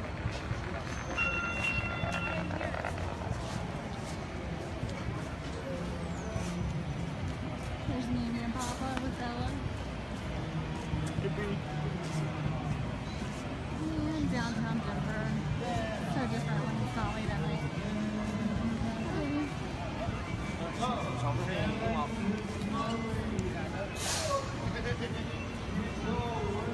Alright guys, we're gonna head out. So I'm gonna get 8 ounces of water real quick. Hold on. Do you want to get a cup? Got Dieter here. He's not leaving us alone. What's up, babe? Say hi. Look, there's Dieter. It's really cool packaging they got too. I like it. I like 4 or 5 pieces of ice cubes, like 3 or 4 pieces of ice cubes in mine. Can't smell it. But look. I'm so excited for you, Shanann. I'm going to shoot you a message when I get off here. I just put the kids down. Don't mind me, guys. I'm in my pajamas already because it's bedtime. It smells good. Oh my god. Smell that. That's good. Christina says it tastes like my favorite ice cream. I'm so excited. I love green mint ice cream. It's my absolute favorite. And it's not just mint ice cream. It has to be green mint. Because, yeah, I'm weird like that. So, I am so excited. And all you do is shake, shake, shake. Kids are down. They're going to be jealous because, yeah. They love candy cane. I'm so excited.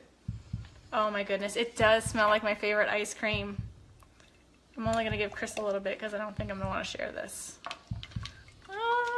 Ready? Here it goes.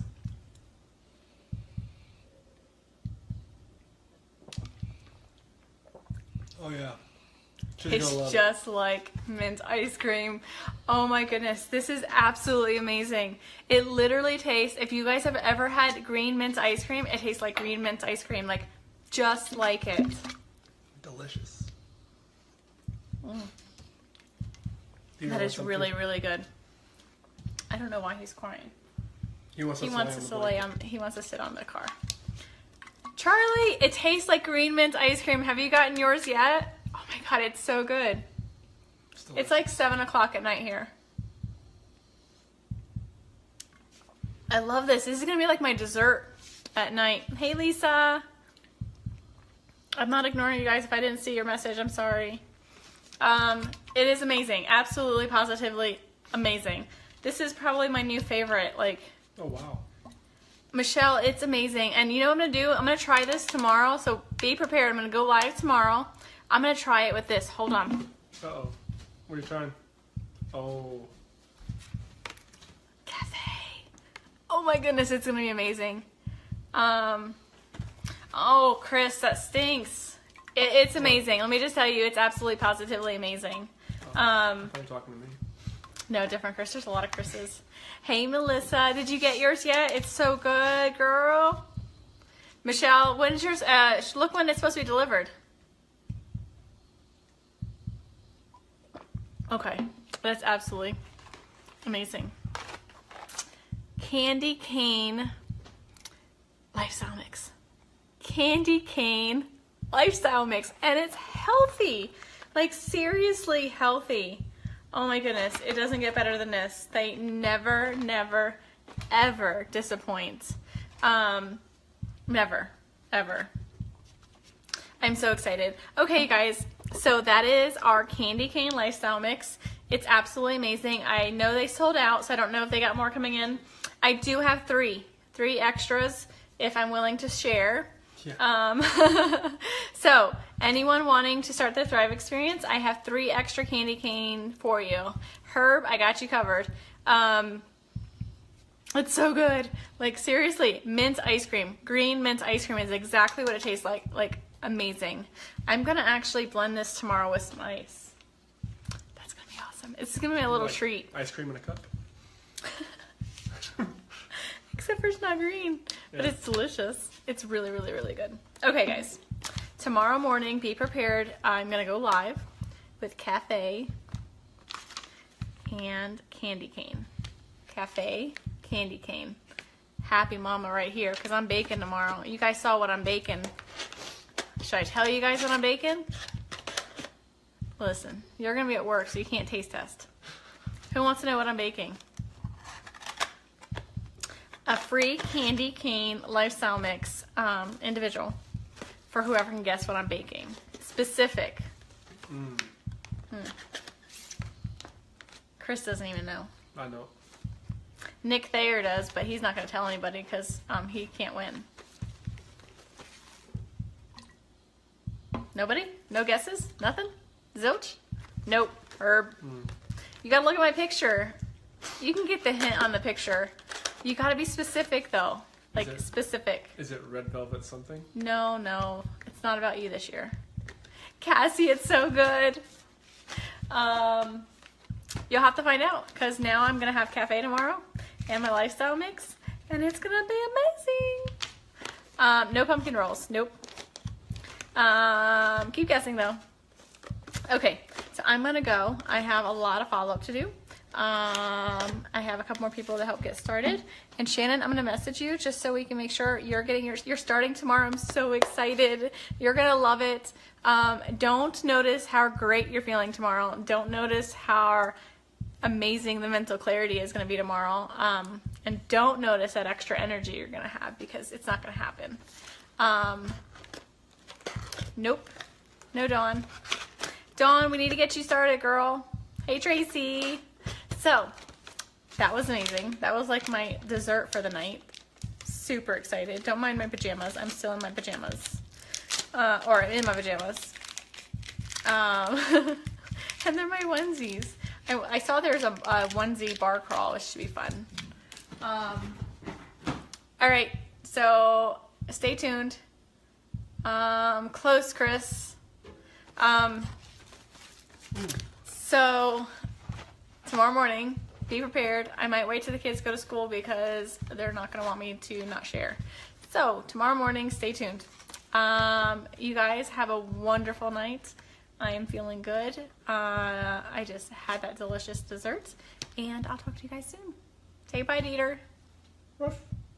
Don't choke him. I'm trying to get his head up. Poor Dieter. He wants his mommy.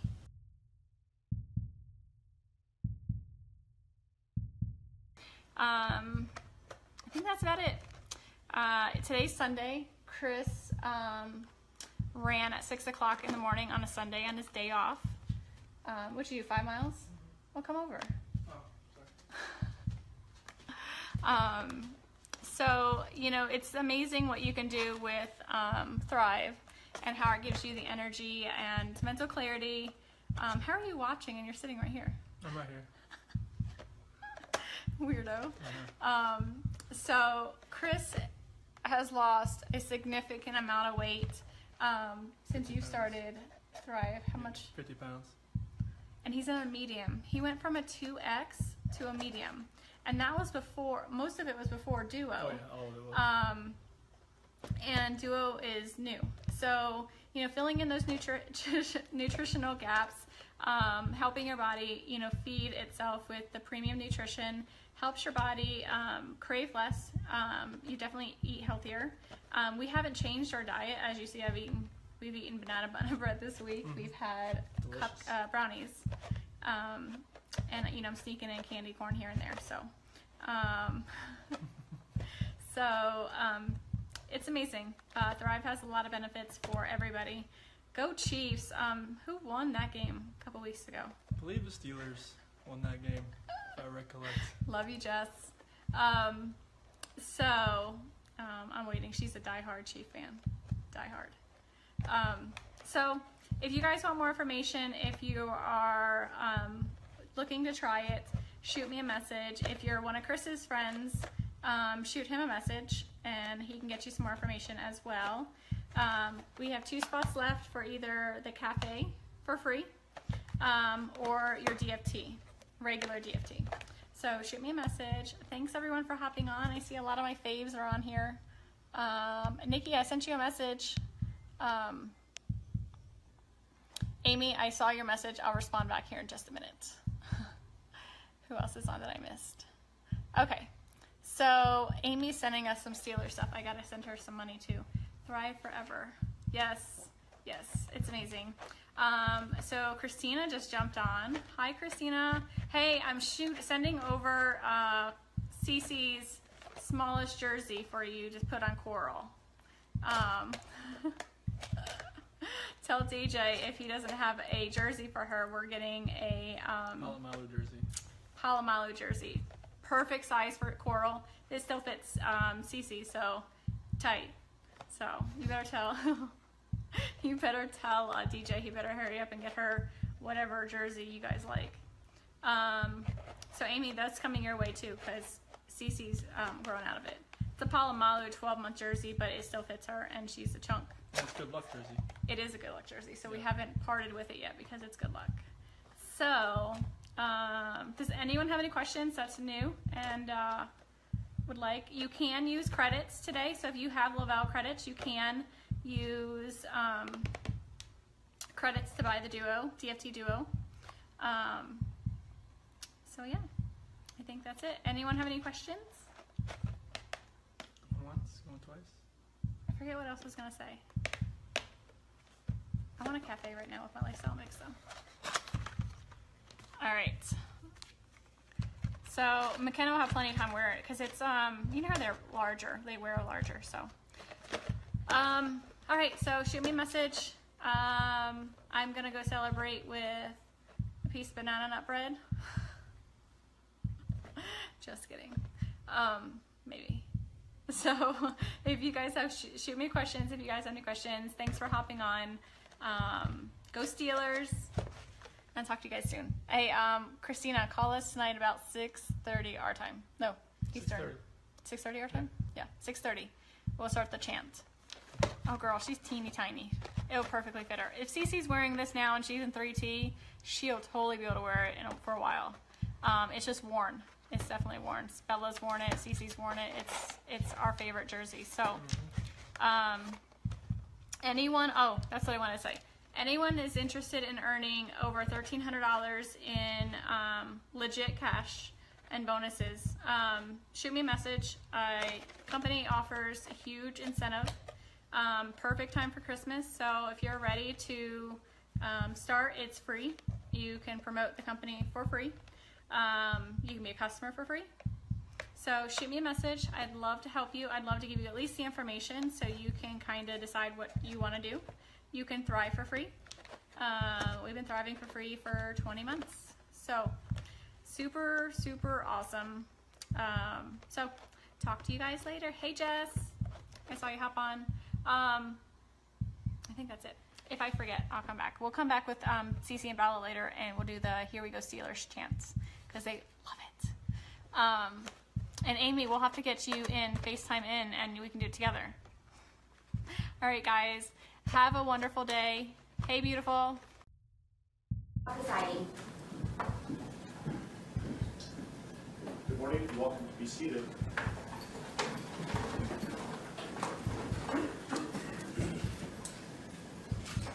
Okay, we are on the record. We are in Division 17 of the Weld County District Court, and we are here regarding Weld County case number 18CR2003. People of the state of Colorado versus Christopher Lee Watts.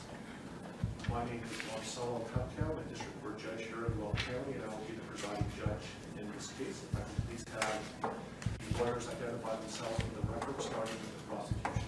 Good morning, Your Honor. Michael Rourke on behalf of the people. Patrick Roach on behalf of the people. Your Honor, John Walsh on behalf of the defense. Jim Burson on behalf of Mr. Watts. Thank you. Thank you. And Mr. Rourke, did you want to make a record regarding compliance with the Victims' Rights Act? Yes, Your Honor. We are in compliance with the Victims' Rights Act. Frank Rzucek, who is Shanann Watts' father, is present in the courtroom, as is Frankie Rzucek, who is Shanann Watts' brother. They are present in the courtroom, and we have advised them of the purpose of today's hearing and what we expect to occur. Thank you. Mr. Watts, last week I gave you a limited advisement because charges had not been filed. They have now been filed, so I'm going to give you a full advisement. If at any time you have any questions, please let me know, and you're welcome also to certainly consult with your attorneys, okay? Yes, sir. So, you do not need to make any statements. Any statements you make can be used against you. Do you understand? Yes, sir. You have the right to be represented by counsel, and if you're indigent, you have the right to request the appointment of counsel or consult with the public defender before any further proceedings are held, and I see that you've taken advantage of that right. Any plea that you make must be made voluntarily and not the result of undue influence or coercion. You understand? Yes, sir. At this point, I have denied your right to bail, given the charges. You can certainly have a conversation shortly about that issue. You have the right to understand the nature of the charges. We'll go over them in a moment. You have the right to a jury trial. You also have the right to demand and receive a preliminary hearing within a reasonable time to determine whether probable cause exists to believe that the offenses charged were committed by you. Do you understand? Yes, sir. I assume that the defense has received a copy of the complaint and information. Mr. Watts, let me explain to you what you have been formally charged with and what the possible penalties are.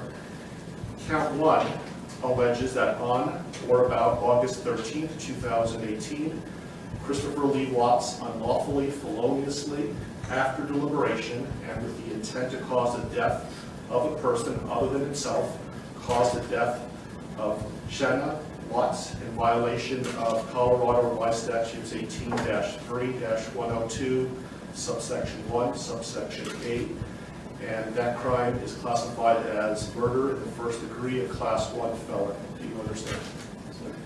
Count 2 alleges murder in the first degree, also a class 1 felony, and it reads that between and including August 12, 2018 and August 13, 2018, Christopher Lee Watts unlawfully, feloniously, after deliberation, and with the intent to cause the death of a person other than himself, caused the death of Bella Watts in violation of Colorado Revised Statutes 18-3-102, subsection 1, subsection 8. Do you understand? Count 3 alleges murder in the first degree, a class 1 felony, and specifically it alleges that between and including August 12, 2018 and August 13, 2018, Christopher Lee Watts unlawfully, feloniously, after deliberation, and with the intent to cause the death of a person other than himself, caused the death of Celeste Watts in violation of Colorado Revised Statutes 18-3-102, subsection 1, subsection 8. Do you understand? Count 4 alleges murder in the first degree, a class 1 felony. It alleges that between and including August 12, 2018 and August 13, 2018, Christopher Lee Watts unlawfully, feloniously, and knowingly caused the death of Bella Watts, a child who had not yet attained 12 years of age, and the defendant was in a position of trust with respect to the victim in violation of Colorado Revised Statutes 18-3-102, subsection 1, subsection F. Do you understand? Yes, sir. Count 5 alleges murder in the first degree, a class 1 felony. It alleges that between and including August 12, 2018 and August 13, 2018, Christopher Lee Watts unlawfully, feloniously, and knowingly caused the death of Celeste Watts, a child who had not yet attained 12 years of age, and the defendant was in a position of trust with respect to the victim in violation of Colorado Revised Statutes 18-3-102, subsection 1, subsection F. Do you understand? Yes, sir. With regard to these first 5 counts, the minimum sentence that the court could impose if convicted is life imprisonment in the Colorado Department of Corrections, and the maximum sentence is death. Do you understand? Yes, sir. Let me also point out that pursuant to Rule 32.1 of the Rules of Criminal Procedure, the prosecutor would have to file a written statement of intent to seek the death penalty no later than 63 days after arraignment. Do you understand? If a life imprisonment sentence was imposed, it would be without the possibility of parole. Do you understand that? Yes, sir. Count 6 alleges a Class 2 felony of unlawful termination of pregnancy in the first degree. Specifically, it alleges that on or about August 13, 2018, Christopher Lee Watts, with the intent to terminate unlawfully the pregnancy of a woman, namely Shanann Watts, feloniously and unlawfully terminated the pregnancy of the woman. Further, the woman died as a result of the unlawful termination of the pregnancy in violation of Colorado Revised Statutes 18-3.5-103. Do you understand?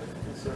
The possible penalties, if convicted for this crime, is a mandatory minimum 16 years in prison up to 48 years in prison, followed by an additional mandatory parole period of 5 years. Do you understand? Yes, sir. Count 7 alleges tampering with a deceased human body, a Class 3 felony. It alleges that on or about August 13, 2018, Christopher Lee Watts, believing that an official proceeding was pending, in progress, or about to be instituted, and acting without legal right or authority, unlawfully and feloniously, willfully destroyed, mutilated, concealed, removed, or altered a human body, part of a human body, or human remains with the intent to impair it or their appearance or availability in the official proceedings in violation of Colorado Revised Statutes 18-8-610.5. Do you understand? Yes, sir. Count 8 alleges also tampering with a deceased human body, a Class 3 felony. It alleges that on or about August 13, 2018, Christopher Lee Watts, believing that an official proceeding was pending, in progress, or about to be instituted, and acting without legal right or authority, unlawfully and feloniously, willfully destroyed, mutilated, concealed, removed, or altered a human body, part of a human body, or human remains with the intent to impair its or their appearance or availability in the official proceeding in violation of Colorado Revised Statutes 18-8-610.5. Do you understand? Yes, sir. And finally, count 9 alleges tampering with a deceased human body, a Class 3 felony.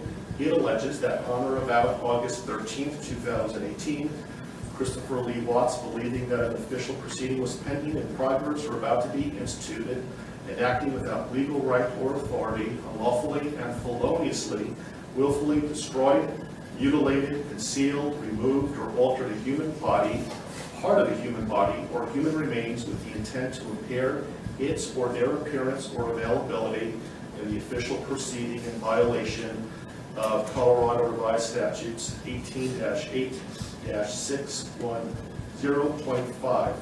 With regard to counts 7, 8, and 9, those Class 3 felonies carry a presumptive range of 4 to 12 years in the Colorado Department of Corrections. If there were sufficient mitigating circumstances, the minimum could be as low as 2 years. If there were sufficient aggravating circumstances, as many as 24 years. And any prison sentence would be followed by an additional mandatory parole period of 3 years. Do you understand? Yes, sir. Do you have any questions about what I've said so far? Yes, sir. And Mr. Merson, has your office filed a written intent to seek a proof evident presumptive rate hearing? Not yet, Judge, but we will be filing that. This case will be Mr. Walsh's and Ms. Harrow's. They will get the attorneys listed on the, I believe, the most recent pleading from the defense. Okay, thank you.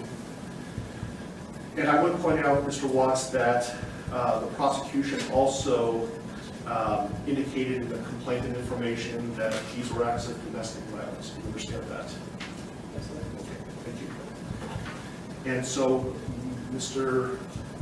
Walsh, what is your request today? Your Honor, considering that we haven't received any discovery of the case, we're not in a good position at this point to advise the court about what kind of time we'll need. My suggestion to the court is that the court allow Mr. Watts to reserve the preliminary hearing in the case, reserve the proof evident hearing, and set the matter for a status conference about 60 days out. So just to be clear, he is waiving his right to have a preliminary hearing within 35 days, that he's not seeking a proof evident presumption rate hearing prior to the setting of the status conference in about 60 days, but he's reserving his right to have those hearings in the future, but not necessarily within 35 days. Is that right? Yes, Your Honor. We've spoken about those issues. And do you understand what we're talking about, Mr. Watts? Yes. Do you have any questions about that? Okay. And Mr. Rourke, do you have any objection to that request? No, Your Honor, that seems like the prudent way to proceed at this point. Okay. Let me give you a date that, how does, so 60 days is about October 20th or so. I have October 11th. Does that date work for the parties? I can go a little bit further if you like as well. I think a little bit further would make sense, Your Honor. Thank you.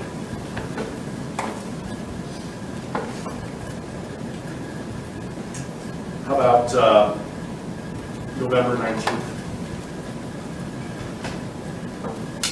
While we're waiting for lawyers to look, let me make a record that the court's going to find that Mr. Watts is knowingly, intelligently, and voluntarily waiving his right to have a preliminary hearing within 35 days.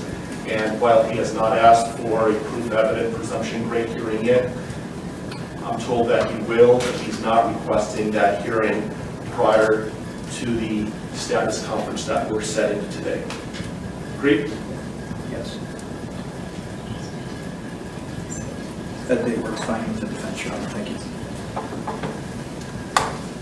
Your Honor, I spoke to the Rzuceks, and that is fine with the people as well as the victim's family. How is late morning on November 19th? Anytime, Your Honor. Late morning is fine. Very good. How about 10:30? That'll work for the people. And I will be in Division 16.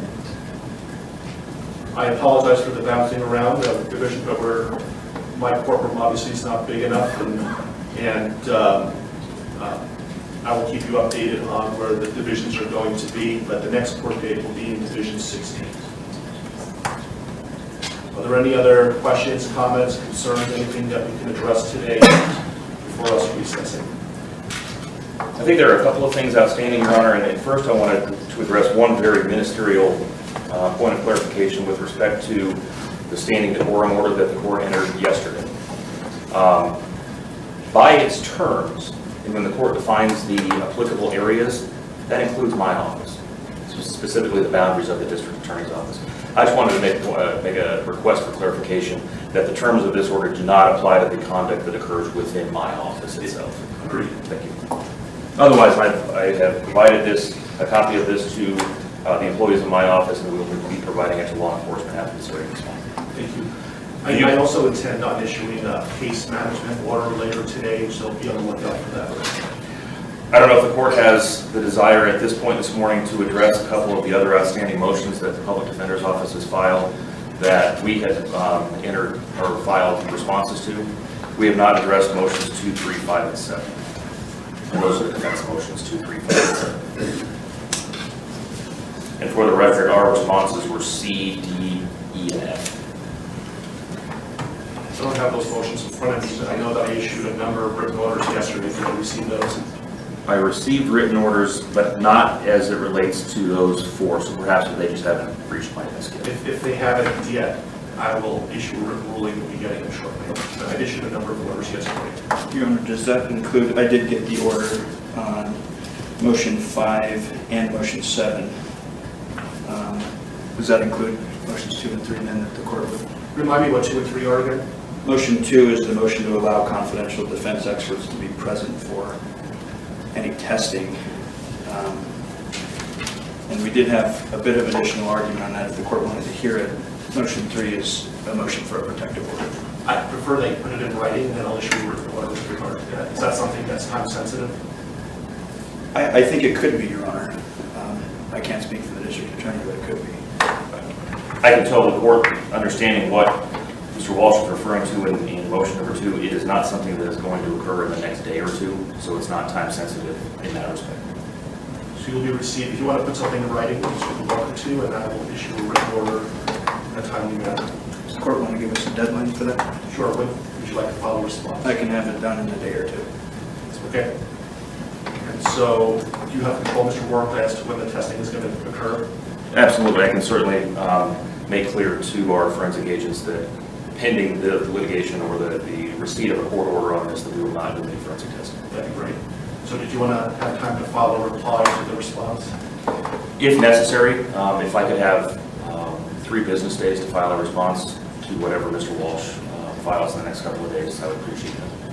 Okay, so Mr. Walsh, do you have something filed by close of business tomorrow? Yes, sir.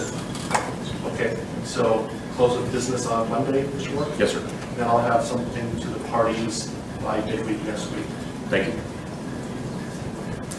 Any other issues that we can resolve today? Not from the people around. No, Your Honor. Okay. Okay, we are in recess. Thank you for your time.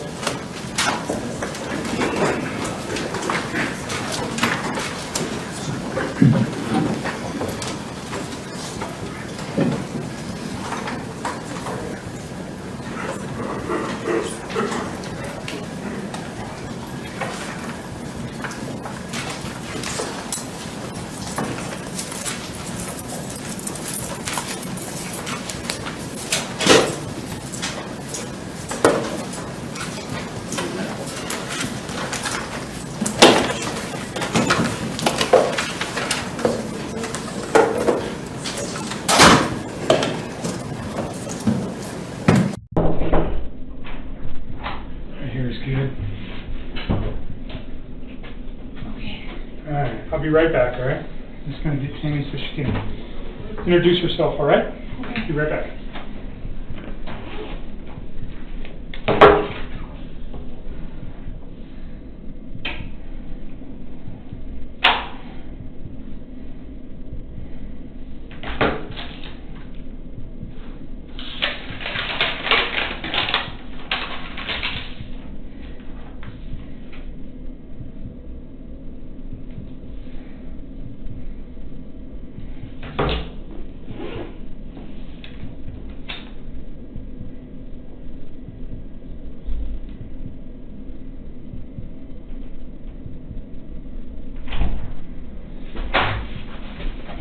All right? Yeah.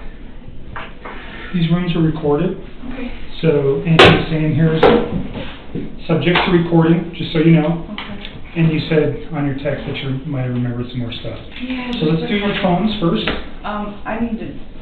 They gave me a piece of paper to transfer my contacts. Wouldn't do it for me, but. You should be able to just put them on the iCloud. I don't know how to do this. They said to follow this app. I can't even find the app store on this phone.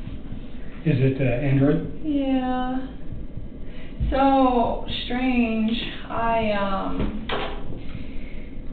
tried to transfer all the stuff from this phone to this phone last night, and it started syncing up like old text, like stuff I don't even have saved in here. Or any of them from Chris? Yeah, a few, but not many. It's pretty short. There's like 10 or 12, and there's like a few from those days, but most of it is. Hi. Hello. This is Tammy. Nice to meet you. Yeah, I'm Stacy Galbraith. Nice to meet you. How are you doing? All right. Getting through it? Trying. Yeah. Stressing out. Stressing out. Yeah, you look stressed out. Did you get some therapy figured out? I'm waiting for you guys to get back to me on that, but I'm trying. It'll help. Yeah. Does Hazel need to? Yeah, we're going to see if Hazel comes in. So Weld County's just, I had to write a letter yesterday for Weld County to approve, to pay for her treatment. Oh. And then it's got to go through a board because it's kind of unusual. Yeah. Since she's not an eyewitness. Right. But it sounded like there was not going to be any opposition to it. It's just a process. Yeah. Okay. So when you go through the text messages, Tammy and probably Stacy will be there. Okay. So you guys know each other. Okay. Or if they reach out to you, you know that they're not the media. Yeah. Can you give me your cards Yeah. before you leave? I got everyone.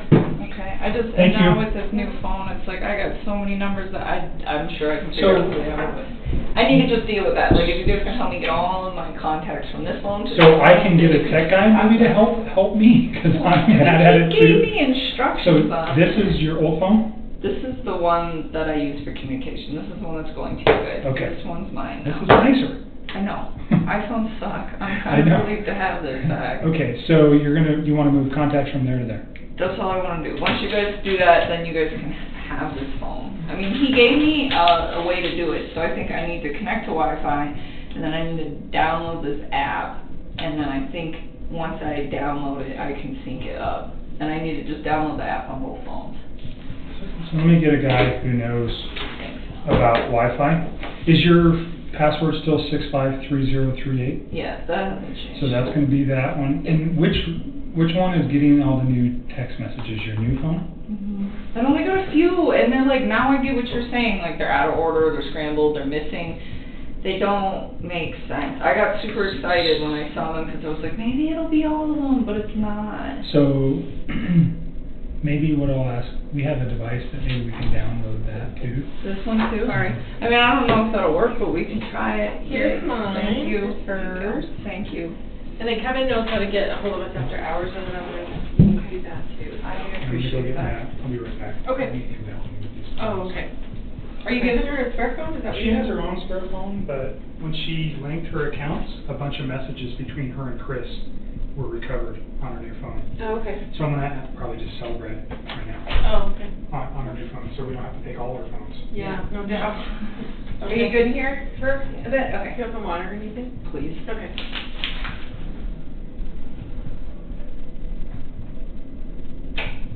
Okay, so App Store.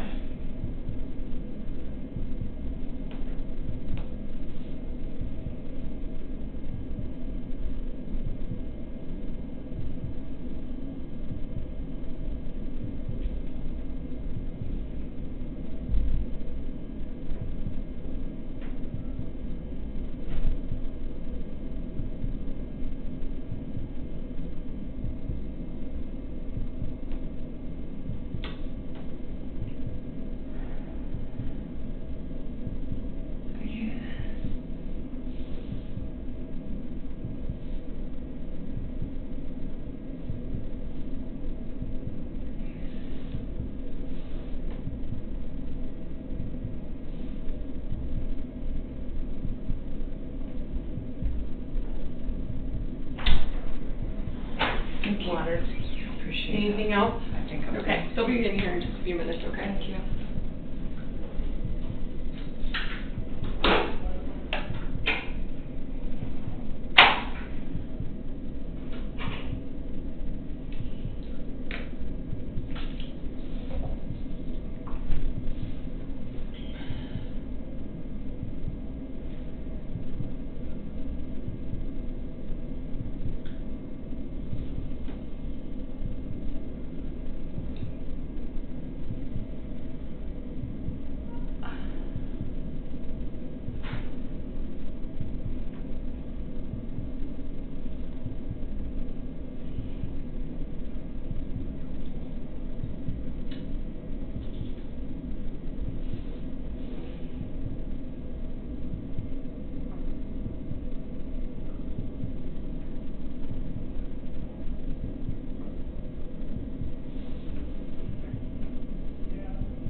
Tech guys coming to help us.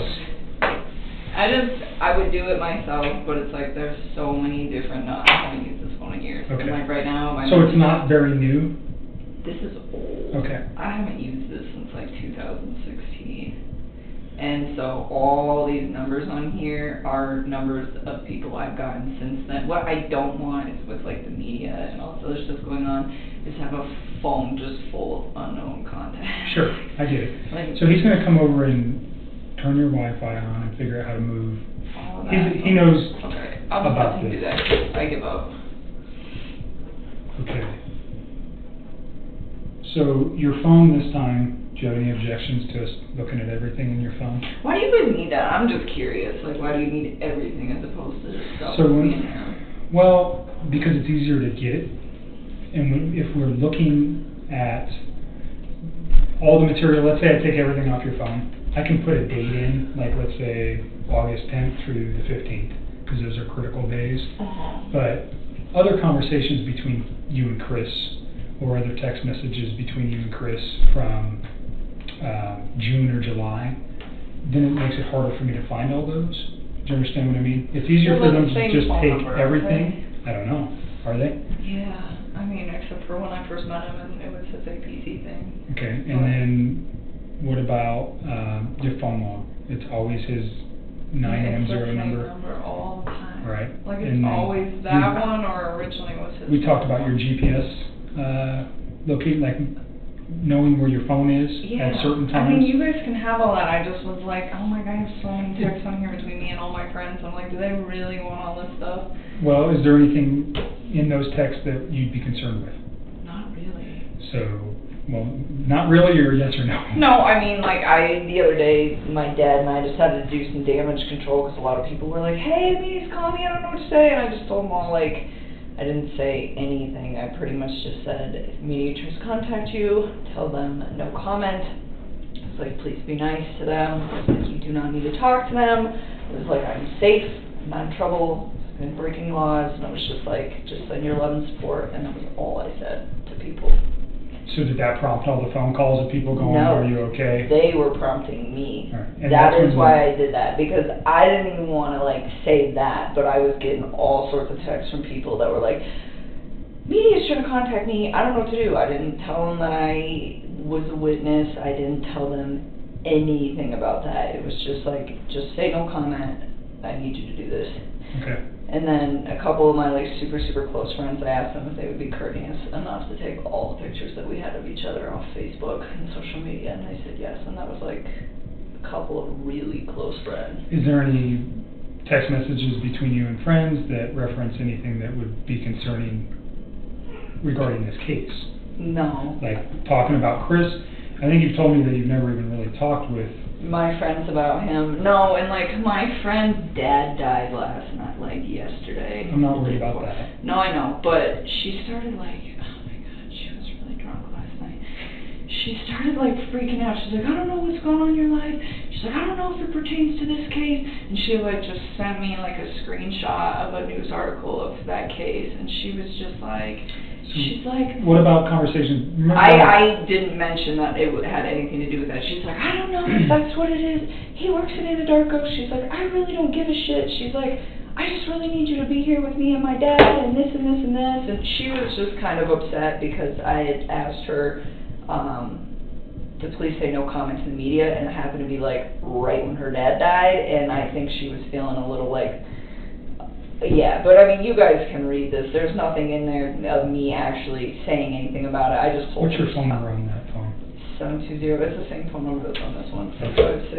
656-9605. So no, I mean, you guys can look So at it. there was a conversation that I asked you about between you and Charlotte too. That's the same girl. That same girl who was freaking out. Yeah. So was there ever a conversation about kids with you and Charlotte? Like you, I can't remember the exact context, but you I guys told were her I was talking. hanging out with a guy who had kids. Okay. And what? She has not even like put. Wait, all right. any So of your that. conversation about him having kids, how did that go? I mean, I don't know. I just told her.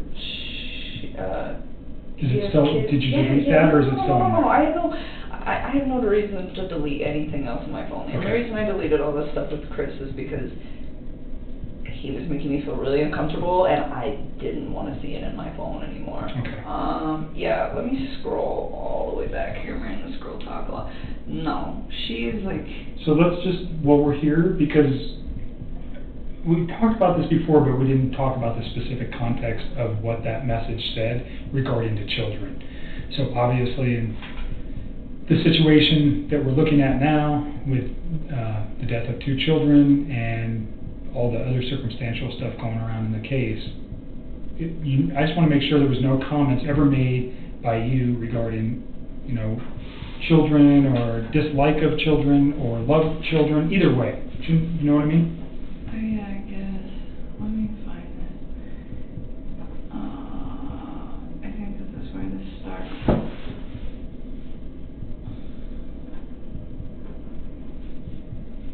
You guys can just take whatever you want off of there. So it's easier for me to just take everything than it is to single it out. Plus, for the purposes of this case, the less exposure, you know, we already have, initially you drew concern from me when you told me you deleted everything from Chris. I've already told you that. You understand why. There's no question as to why that might cause concern.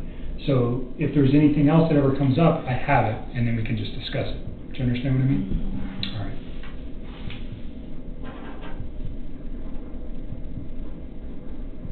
It's right here. This is where it starts. She starts right there. She starts talking about her and her fiance. So that was like weeks ago.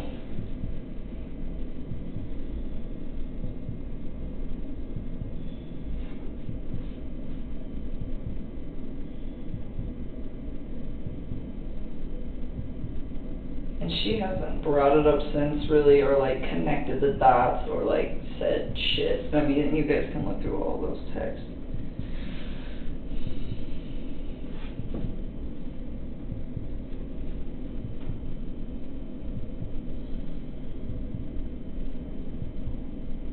And I don't know when that was.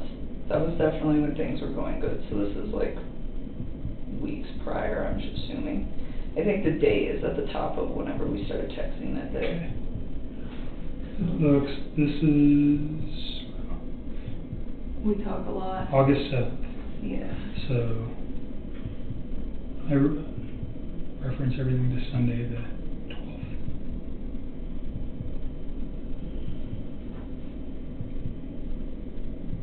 So that's the only conversation like that on there, I believe, on my phone. I don't think there's like anything else. And she even last night, like, still wasn't even, she's so worried about her dad.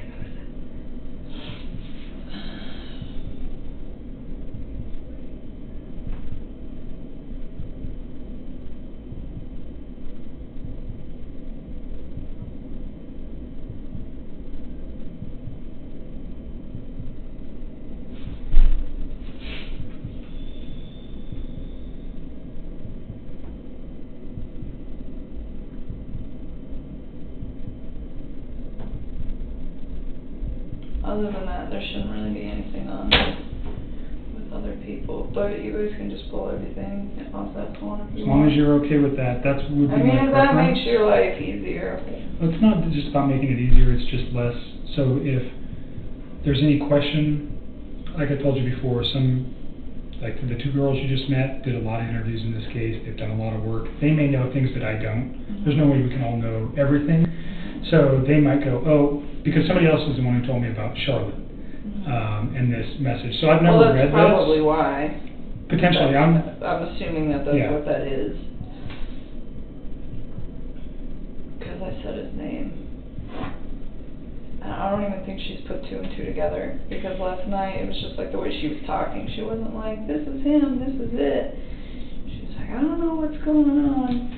I just assume this is it because this guy looked at Anadarko, but she is not even like processing.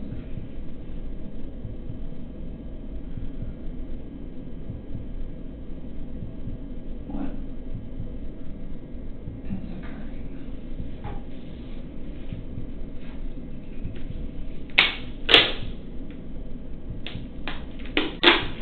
do you mean by can tell he has a lot to take care of in life? What did you mean when you said that? He has a mortgage and he has kids. Okay. And responsibilities. I mean, he's a father with a house.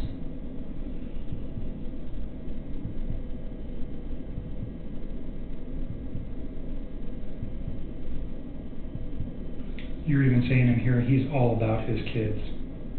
Yeah. And she was like asking me somewhere in there, like, I mean, everything I had to say about him at that point was like really positive.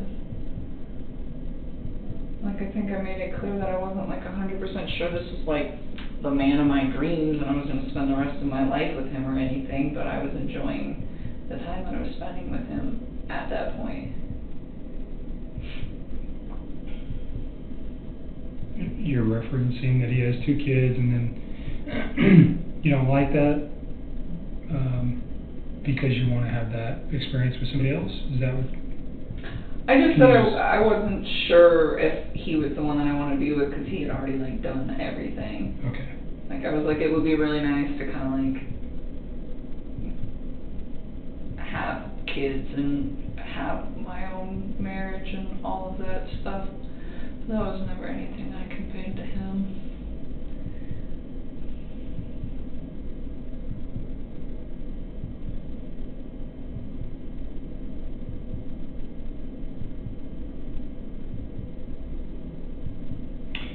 So you said he's handsome, huh? Did you send her a picture? Mm-hmm. And that's not attached here. Is that because do you think from what you deleted? I think it's from when I deleted all my photos of his stuff.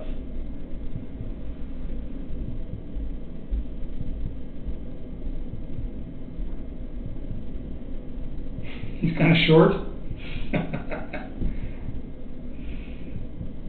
I mean, I talked to her in a way that I wouldn't like talk to him as like my girl, you know what I'm saying? It's I get it. No, I'm just very, teasing you a little bit.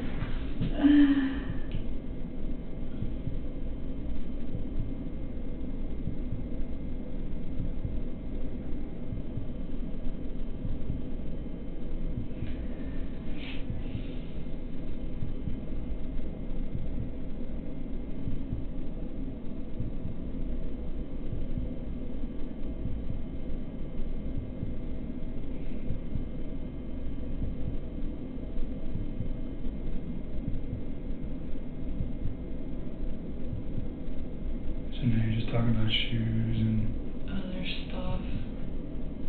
Okay. But then she So brought it up again last night, but she didn't brought like up what?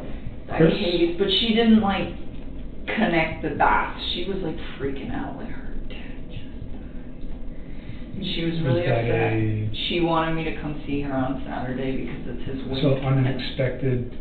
Kind of, sort of. He had Parkinson's, so kind of, but not. You know what I'm saying? It was a very drawn out thing. But she's having a really hard time with it. I knew she would, and she's like, can you make the wake on Saturday? And I was like, I'm really hesitant to leave the house, and I didn't tell her that, but I was like, I don't know, I'll try, and I'm gonna go, but I'm not gonna tell her until it's like right before I need to be there. And So what did she reference that? Just is Chris the guy? I'm more interested. No, she didn't even ask me if she was just like, she's like, I don't know what's going on. She's like, you can see it. Okay. So you mentioned on your text before you were coming that there was other information that you thought of that was important again? Yeah. More info? You let me get so sidetracked. I'll look at this, will you do that? And then I'll show you where it is. Yeah, There's show so me where it much in here. Like, I will just say. you guys talk a lot. Oh, yeah. She is like right here. So first she sends me this, and she's not even asking me about him. She's saying he looks like her ex. That's when she first brings him up. She doesn't even mention me at that point. I don't even think she realizes it's the same guy. Like, legitimately. I think this girl is so wrapped up in all the stuff that she's got going on right now that I don't think it's even processing. I mean, you can just tell by the way that she, like, talks. See, and she's all upset because I asked her to not talk to the media, and it happened to be the day that her dad died, and I'm sitting here trying to comfort her. Is this your best friend? Yes. This girl is like my whole world. Alright. But you're not talking about children or your relationship with Chris or anything like that? No, the only time I ever mentioned him was like that one day. Okay. And I didn't even remember that I even had like said that to her because I just... What's her phone number? 720-425-7330. So I'm not going to call her, but at some point you might want to talk to her, just so you know. I mean, sooner or later she's going to connect the dots, or you're going to tell her, right, if she's your best friend. I'm not going to tell her. If she figures it out, she figures it out. Okay. If we were going to talk to her, I'd let you know beforehand. Is that fair? Yeah, just so I can give her a heads up. Yep. And she apologized to me, like, because she was being kind of crazy last night. She was. So tell me about the new info that you remembered. Okay. See right here. Hold on. She said, look, man, I know you work at Anadarko. He did too. I know he murdered his wife and kids. I know he was a dog. I know you're my best friend. I know you have a good heart. I know that that guy needs to go to jail, and he will. I know you don't want publicity, and neither would I. I know that as a witness, if you say anything, it can cause a mistrial. I know you don't want that, neither do I. Fuck the media. I want my best friend here. I never fucking said anything to her about a trial. Okay. So, but see, look, she goes, I don't even care if you flirted with him or more. I know you had nothing to do with what happened, and I don't care if your job is having an open investigation. I'm not going to ask you a single question, but my pops died and you're my best friend. Okay. And I said, please stop talking about that. And she said, what, are you on house arrest? And she just keeps saying, my father died, what the fuck? She was not okay last night, and I was just trying to, like, understandable, mitigate this. And I was like trying to calm her down, and I said, Charlotte, I'm trying so hard to be the best friend I can to you right now. I said, I want to talk to you about that case. I didn't say the case, I said that case, like I wasn't even affiliated with it at all, and you need to respect that. I'm here for you regarding your dad, and you know this. And then she's freaking out and freaking out. You guys never had a conversation except for this past text messages about Chris and his children. No, that was it. Okay. That was it. That's fine. I mean, because he wasn't really something that I, like, super wanted everybody to know about, and I shouldn't have even mentioned it when she brought up what she had, like, going on sexually with her fiance, and it happened, but at that point... You guys are best friends, it's understandable. Yeah, see, and she keeps trying to talk about it. She says, if you're not under investigation by the police, I don't care. Why can't you attend your so-called best friend's father's death? It doesn't make sense to me. And all I told her was stop. And she just like, her dad. yeah, and she just is like freaking out. And finally I just told her, you know, getting mad at me isn't going to bring your dad back. And that is when she chilled. Okay. Well, she kind of went on another rant, but it had nothing to do with Chris. And then she apologized to me this morning for being drunk and sad and angry that her dad died. What other new information? Okay, see, we got so much going on, I texted it to myself because I keep forgetting this. You make sure before you leave you see Hazel.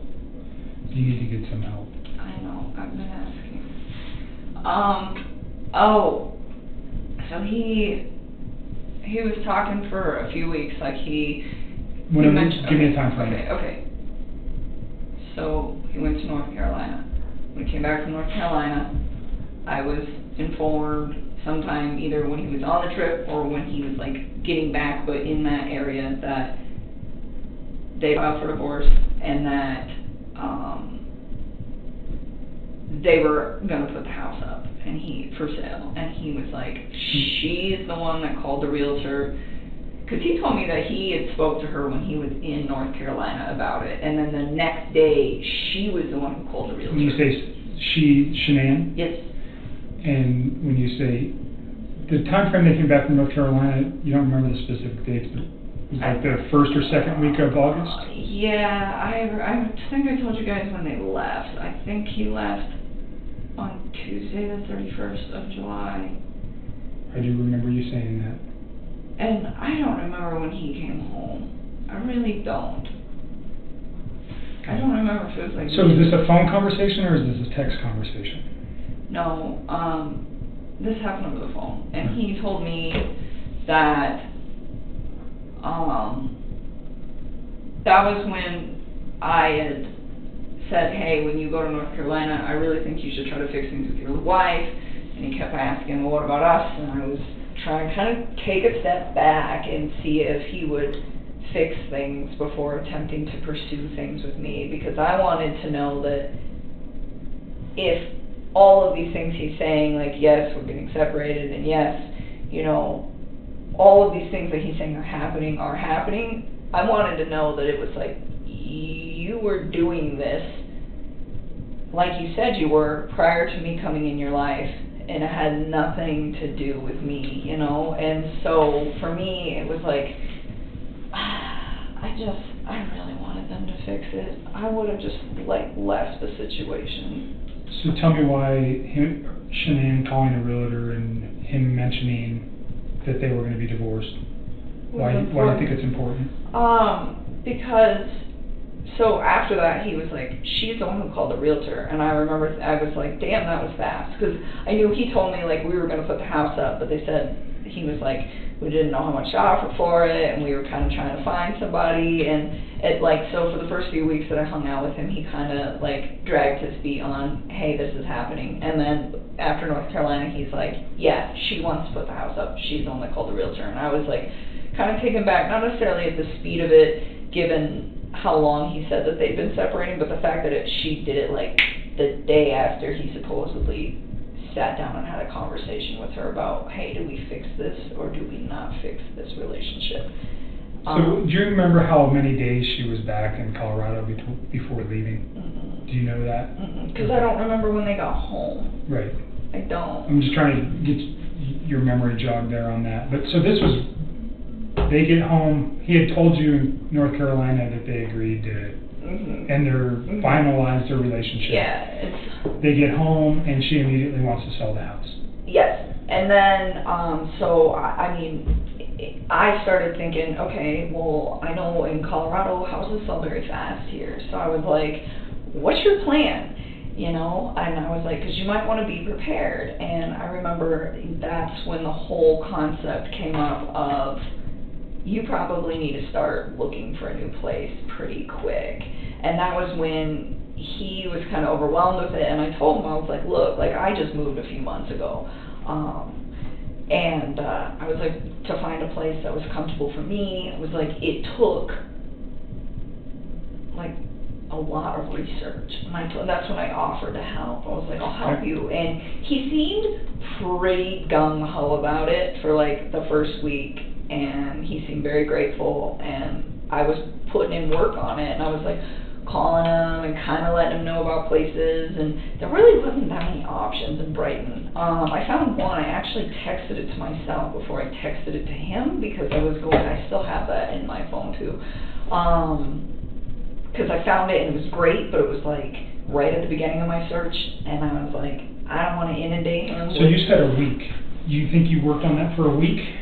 No, I honestly only probably spent like a few hours over a few days and just trying to like line it up. Just trying to think about how many days she had been back while you were working on that. Do you know what I'm saying? Oh. So you said, did you actually work on it for a week straight? No. Okay. It was just like a couple days after work. I would just like spend a couple hours if I had time, like at the end of my day, or if I didn't go to the gym, and just sit down. And I mean, I can give you a date on one that I worked on, because I texted that one to myself. This one, I loved this one. When is this? Saturday, August 11th. That's the night you guys went out?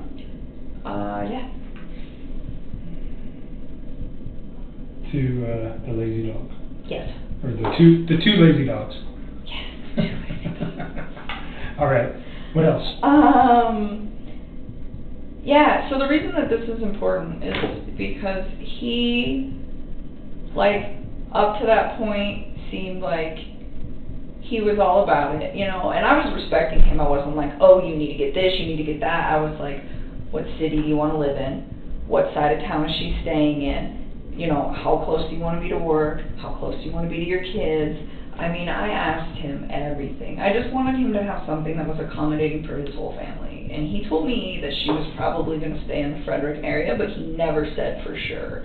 The first time I asked him, he's like, I don't know where she's going to go, but she'll probably stay in this area. And I was like, Chris, if you're going to get an apartment, like, you need to figure that out, because the last thing you want is to be like an hour drive from your kids. It's like, you know, you gotta be close. And so, I ended up asking him again, like a couple days later, and that was when, he was like, I think she's staying in the Frederick area, and I was like, okay. And that's when I was like, started to get details, like, where, and if you guys find my text, you'll see it, where I'm asking, like, where do you want to live? Like, how close do you want to be to work? Those things, like, you know, do you care what gym you go to? Like, what are you looking for? You know, talked about this previously. Yeah. So the thing was he was like super gung ho about it, and then on Saturday, that day, I remember being outside with him when this conversation happened, but I don't know where. I don't know if we were like walking into the restaurant or walking to the car, but I like vaguely remember being outside with him. And I was like, he had told me that he wanted to go look at some places the upcoming week. And we were supposed to go do that on Wednesday.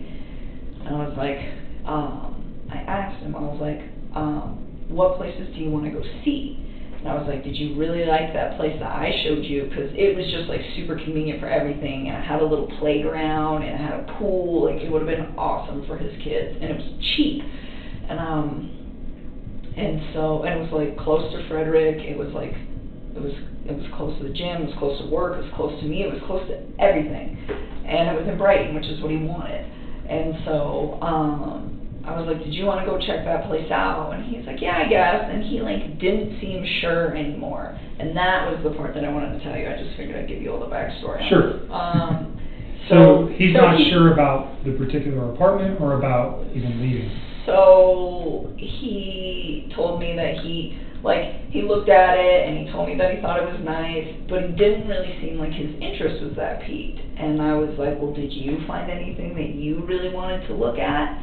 And he told me, yeah, that he'd found a few, but nothing that really, really piqued his interest. And I was like, well, you might want to get started. And he's like, well, I found one, and I asked him, I said, which one is it? Because I think I've looked at like every apartment in Brighton, and maybe I'll remember it.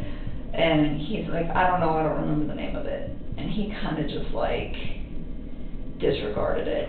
And it was kind of strange to me because like the whole week prior, he was like so excited that I was trying to help him because he's busy, I'm busy. So I was like, you look, I'll look, let's see if we can try to narrow it down to like 4 or 5 spots, and then we'll find something that's good for you and your girls. You know, and he seemed like very enthusiastic about it, like during the week when the conversations first really started ramping up about like, you probably got to figure something out because that house is going to sell really fast, you know, or at least be prepared. And so why do you think he was removed or not interested on your Saturday night, wherever you guys were? I don't know. I mean, sometimes like I think about these things and I feel like they're all assumptions, but at that point, like maybe he already knew something that I didn't. I don't know.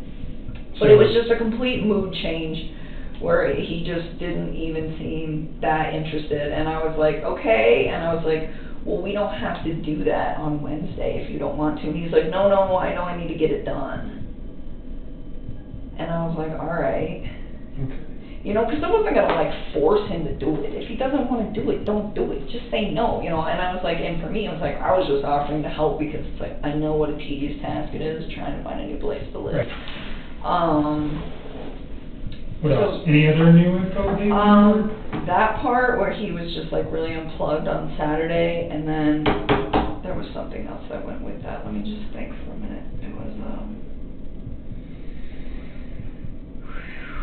I didn't write all this down. I just wrote that part down.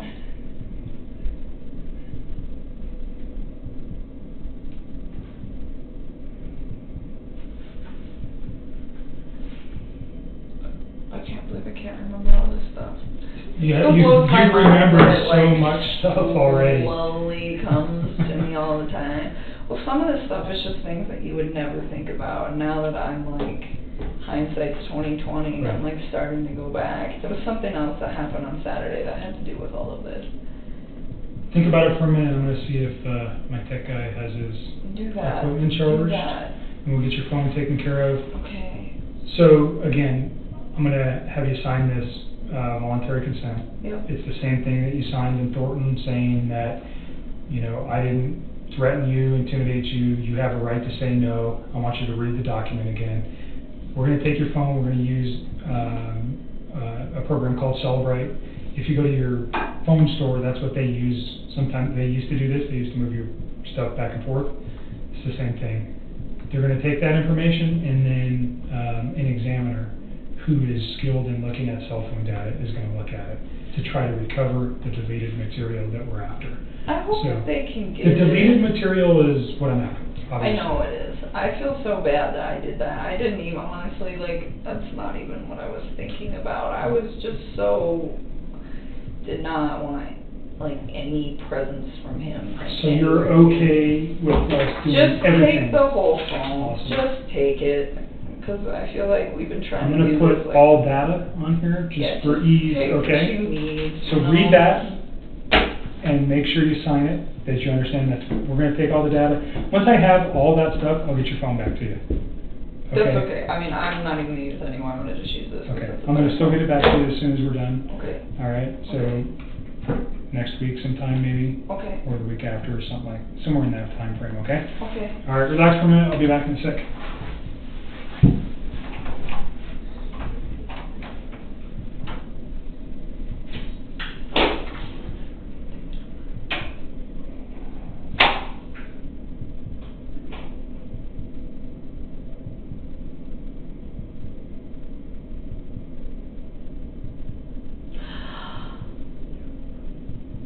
I got it. I got it. I got it. I got it.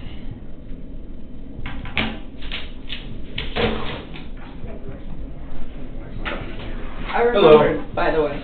I got it. Remembered what? In my head, what I needed to tell you. Okay. Okay, so, hi. Hi, I'm Matt. I'm Nikki. Nice to meet you. Hello. So this is my original phone. Okay. That these guys would like to have. Mhm. I have a lot of contacts on here that are not on the phone that I'm currently transferring to. Okay. Like a lot of them. Uh-huh. I need some of them. Right. It would be greatly appreciated if we could get the contacts from this phone to just go to this phone so that all the text messages and everything have like names and things Right. linked to them, Okay. so that I can, that's all I want to do. And I went to Verizon to switch to this phone, and all they did was give me this little sheet of paper to follow, which seems very simple, and I'm usually pretty tech savvy, except for the fact that I can't get the App Store to work on this phone, and I can't get the Wi-Fi to work on this phone. Okay. So that is the dilemma that I'm in. All right. But if you would be so kind as to just sync that up, then I can give them what they need, and that would... I am not good on phone things. I'm usually pretty tech savvy. After working in the oil field, you gotta get creative out there, because they have technology, but you're like in the sticks, so everything wants to malfunction. So are your contacts on this phone synced to the cloud, to iCloud? I don't know. Okay. I mean, some messages came over, so I assume that everything is, but I don't really know. So maybe I'm not as tech savvy as I thought. What'd you remember? You just said you remembered something besides that. Were you, Oh, you want to have in? a conversation right now? He's an agent. He Okay. works with me. He knows about this I case can too. step out if you feel more comfortable. Oh, but no, it's- I mean, it's I okay don't to- know, if- whatever. You tell me. He had a fire stick. He kept talking about, you know what a fire stick is? No. Okay, you probably do, since you're a tech guy. They're like... Oh, you mean like an Amazon Fire Stick? Yeah, yeah, yeah. Okay. Okay, so he didn't have it in his possession, but on Who's he Saturday... though, Chris? Yes. So Chris mentioned to me that on Saturday, that same day, that... Oh, because this kind of went hand in hand with the whole, like, apartment talk. Because I was like... Oh, that apartment that he said he found, that he was like... I was like, what's it called? And he's like, I don't remember. And I was like, well, how much is it? He's like, it's close to $1,100. And I was really taken back by that, because I pay more than that, and I don't really have that nice of a place, and it's not a 2-bedroom, it's a 1. So that part kind of seemed odd to me, but I'd seen a few things online that were kind of cheap, and I was just like, all right. And he's like, I'm just trying to cut costs. And I was like, that's cool. I was like, how else are you doing that? And it was just out of curiosity. And he's like, well, I decided to get rid of cable. And I was like, okay. And I was kind of taken back by that too, because he loves sports. Dude, like, lives and breathes football. So I was like, okay. And I was like, that's a good cost to, you know, to cut back on. And he was like, yeah, I think I can still stream sports via a Fire Stick. And I've heard of those things before. I don't really know a lot about them. But he was saying that he had a buddy working on it already for him. Who's the buddy? He didn't say, I didn't ask. Why do you think that's important? That he had all that set up? I don't know. I mean, it made me believe that. Like he was ready to move out? Is that? Oh, I get what ready you're to saying. go? Yeah, like he was prepping. It still sounded like he was prepping. I mean, everything he did sounded like he was getting ready for everything to happen. The only thing that I found really peculiar about the whole situation was the fact that he just kind of seemed disconnected about the apartment thing on Saturday, whereas in previous conversations, he was the one who brought it up, and he was the one who seemed really excited about it when I offered to help him do some like legwork on trying to find him a spot for him and his girls. Right. I'll be right back. Okay. So I don't know who his friend was. It was just weird because sometimes it seemed like some of the things he said, he was still really. A lot of things he said made sense. It still to this day makes sense. And then other things that he said don't make sense at all to me anymore. Or like they changed, you know? Sure. Well, you know a lot more now. Well, unfortunately, you know a lot more now about terrible things that may have happened that changed the way you're thinking about what he said, too. So, making you think differently about those kind of, that verbiage. Right?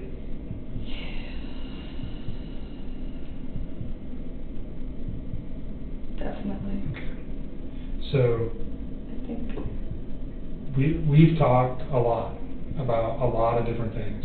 I hope I'm helping you guys. You certainly are.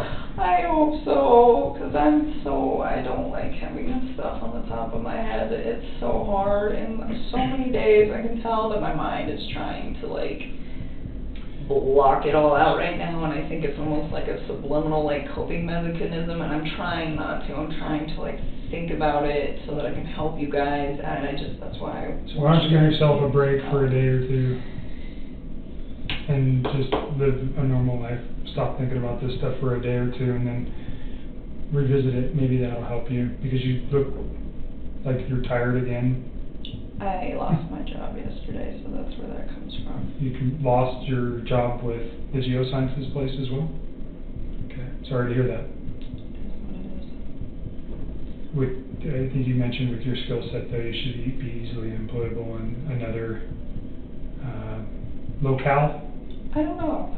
I hope somebody hires me. I hope people don't see my name on a resume and just not hire me.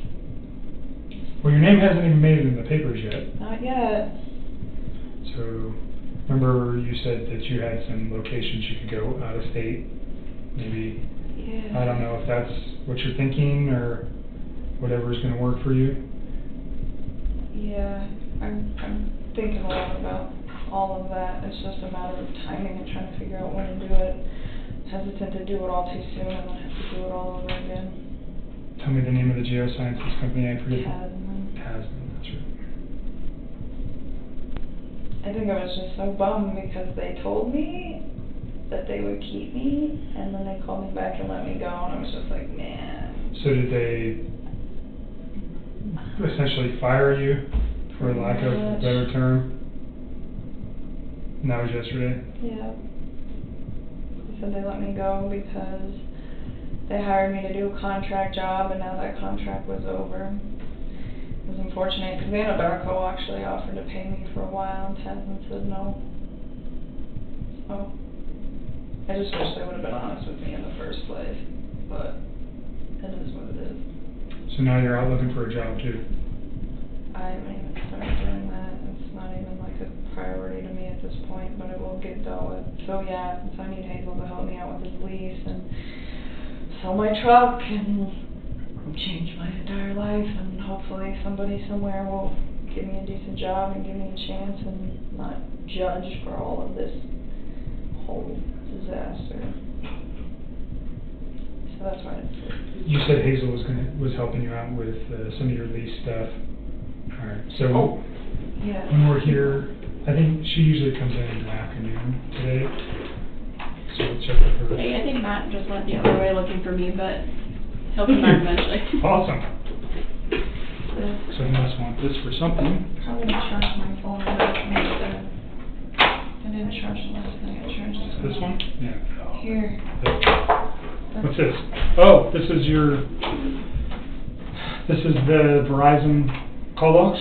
To the 13th. From what date to what date? You want this one back? It's a month. Sorry. It's No, you're good. I don't know. It's a month, so it's probably whatever 30 days was, probably July 14th, I'd assume, so August 13th. You'll see it. When you open it up, you'll see it. But it's a month. So my billing... Can I just take this real quick and move it off your thumb drive, and I'll give you your thumb drive back? You can do whatever you want. Okay. That's yours. You don't need this back?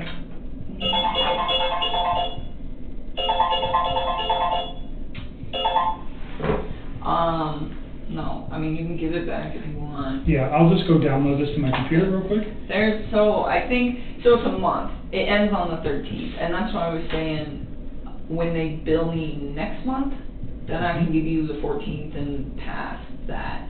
And I could have given you the 14th now, but because they haven't billed me for it, like this is in a nice PDF, but the unbilled one is like in this janky Excel format, and you could like manipulate the data. You could, I don't want to give what is on here specifically? PDF of your complete phone bill for your cell phone? That ends on August 13th. Everything after that, you I'm going to go put this on my phone, or okay, go put it on my and computer. my lease agreement is on there, and I told Hazel that you had it. Okay, So I'll share it that with to her. because she needs that. Yep, I and will. Then there's also like a computer record of me talking to the Verizon wireless people, asking them if they can restore my text and what they had to say about it, just so that you guys know that I did the due diligence to attempt to do that. Got it. So those are the three things that are on there. So there are the messages that synced up when you started are on this phone, right? Mm-hmm. So when she started it, this phone's like 2 years old. Okay. But when she turned it on, a bunch of deleted messages from Chris that were on that Uh-huh. phone synced up with that phone. Okay. So that's the one I want to try to rip. Okay, so we're going to download this phone, but this we want one's to get coming the as evidence. context Yep. on Exactly. here. Okay. So this one's going to be coming with us as evidence. That one will just rip, so she has a phone.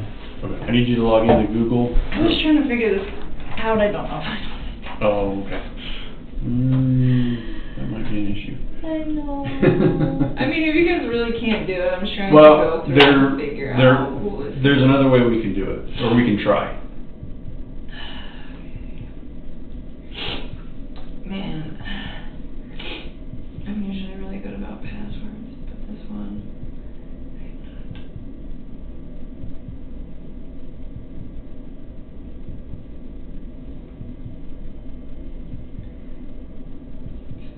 I don't know. I really don't. I was Okay. messing with this before you walked in here. Okay. And that's the only way you can download apps, right? Let's do this. Yeah. I mean, I'll have to figure I'm it out. not an Android guy, so I don't know. I don't know. I haven't used the Android phone in like 2 years. Okay. I guess I'll have to figure this out. That sucks, but it's okay. I Well, mean, there's another thing that we can try. sorry for Nope. the inconvenience. Did you have a text message on? So when I looked up to I mean, Wi-Fi, I think you got a couple more extra. oh, I got these. Yeah, this came in on my other phone. This was like right when I transferred.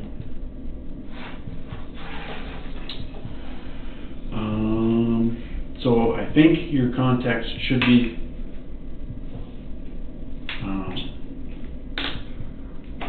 connected to iCloud now, so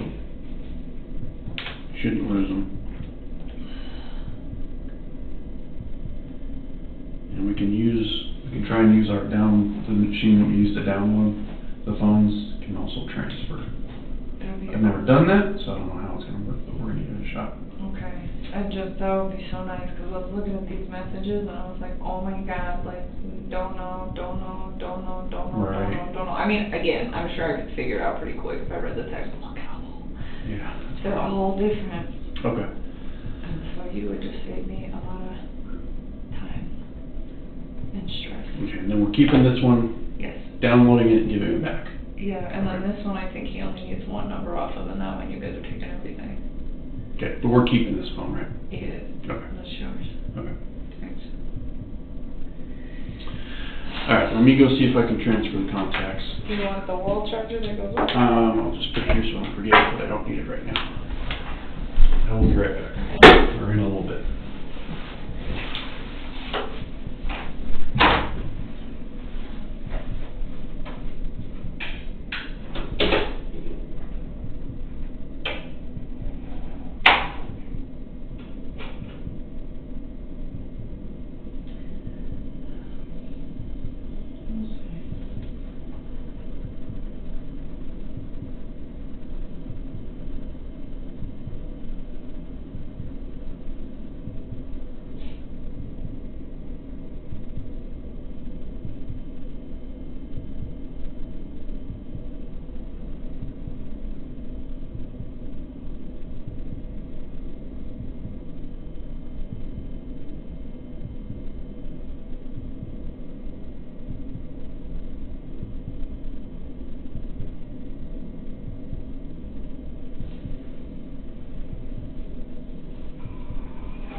you doing? I'm alright. I like your little blouse. It's like adorable. Thank you.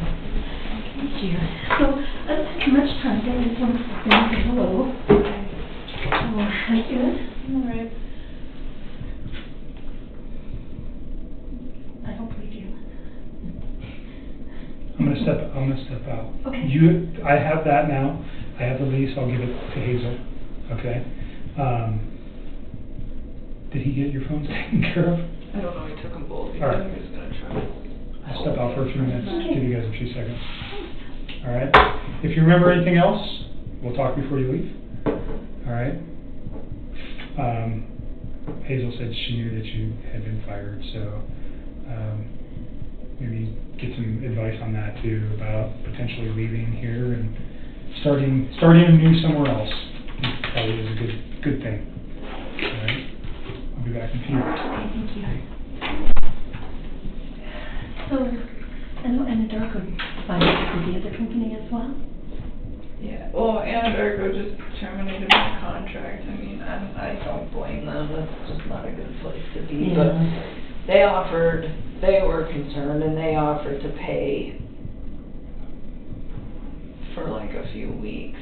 Well, that is pretty generous. It was very generous, and Tasman cut it off. They're just like, we don't want to bill a contractor if you're not actually working. Like, I respect that.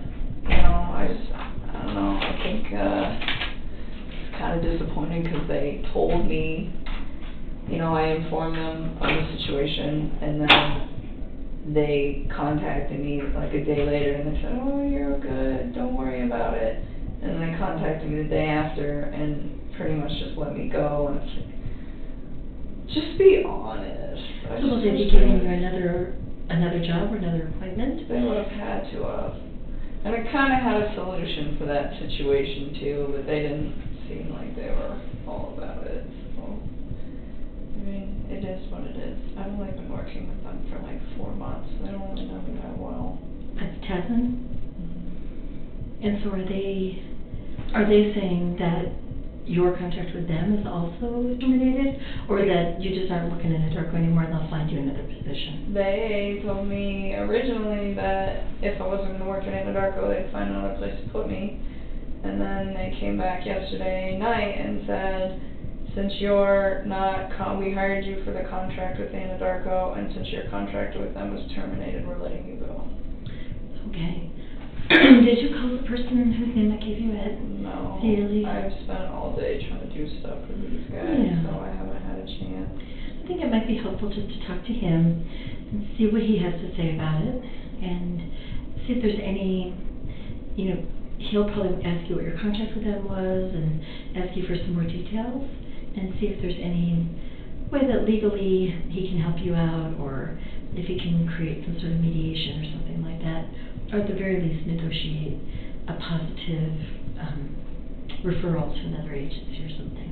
I mean, they told me they'd give me that. He seemed really taken back when I asked him, but I was like, can you at least give me a positive referral? I mean, I did great work for those guys. Mm-hmm. They're definitely going to miss me being on their team for sure. And he was like, yeah, I'll do that. I was like, okay. I mean, I didn't really know what else to do. This is like one more thing on my plate right now. I don't know what to do. I don't think anybody's going to hire me. Well, I think that right now what you need to worry about is someone to have really good supportive family and people that are going to help you get through for a few weeks while you're looking for work. So I think right now you need to just concentrate on getting your lease situation worked out so that you don't have to worry about carrying 2 places, and getting everything worked out with victim comp so that you can get started into some therapy. Yeah, I still just don't think anybody's going to hire me. Like, as soon as my name's in the media, like, why would you do that?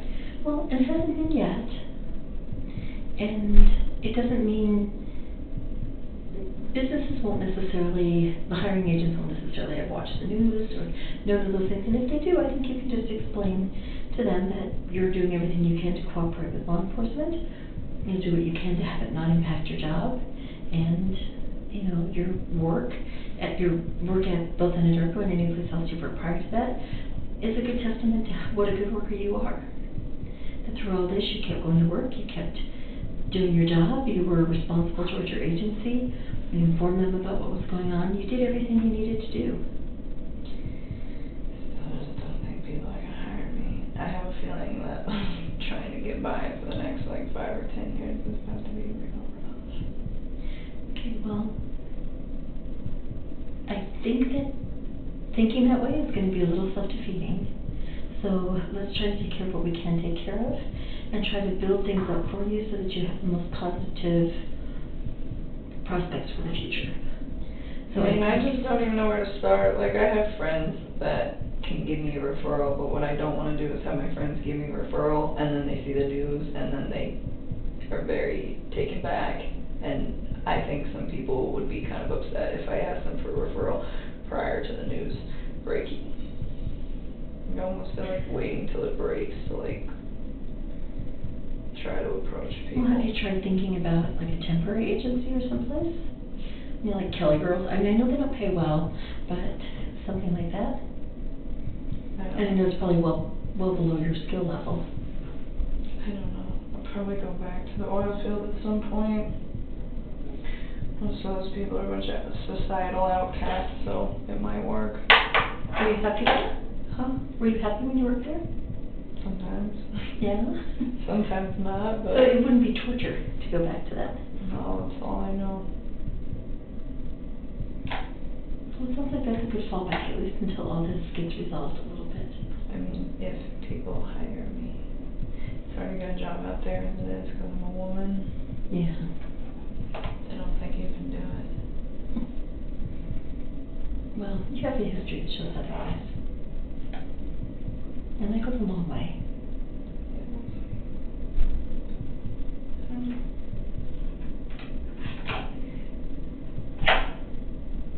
So I understand that Agent Quebec has a copy of your lease.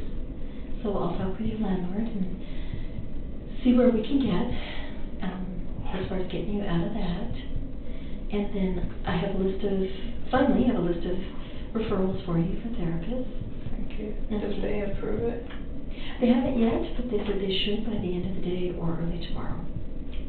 They just have to go through a procedure. You know, it's the government. Everything has a procedure. So it's just going through the procedure. But you could get started in the meantime calling the therapists and just doing little interviews with them. You know, like we talked about, just making sure that it's somebody that you feel confident with and that you feel comfortable you can say anything to. Understood. And then I would also ask them, just because I know you have a hard time sleeping and I know that this bothers you all the time, that you could wake up in the middle of the night having some issues, you want to also talk to the therapist about what kind of after-hours support you could get. You know, do they have an emergency line or somebody that you can talk to if it is 4 o'clock in the morning and you haven't been able to sleep all night?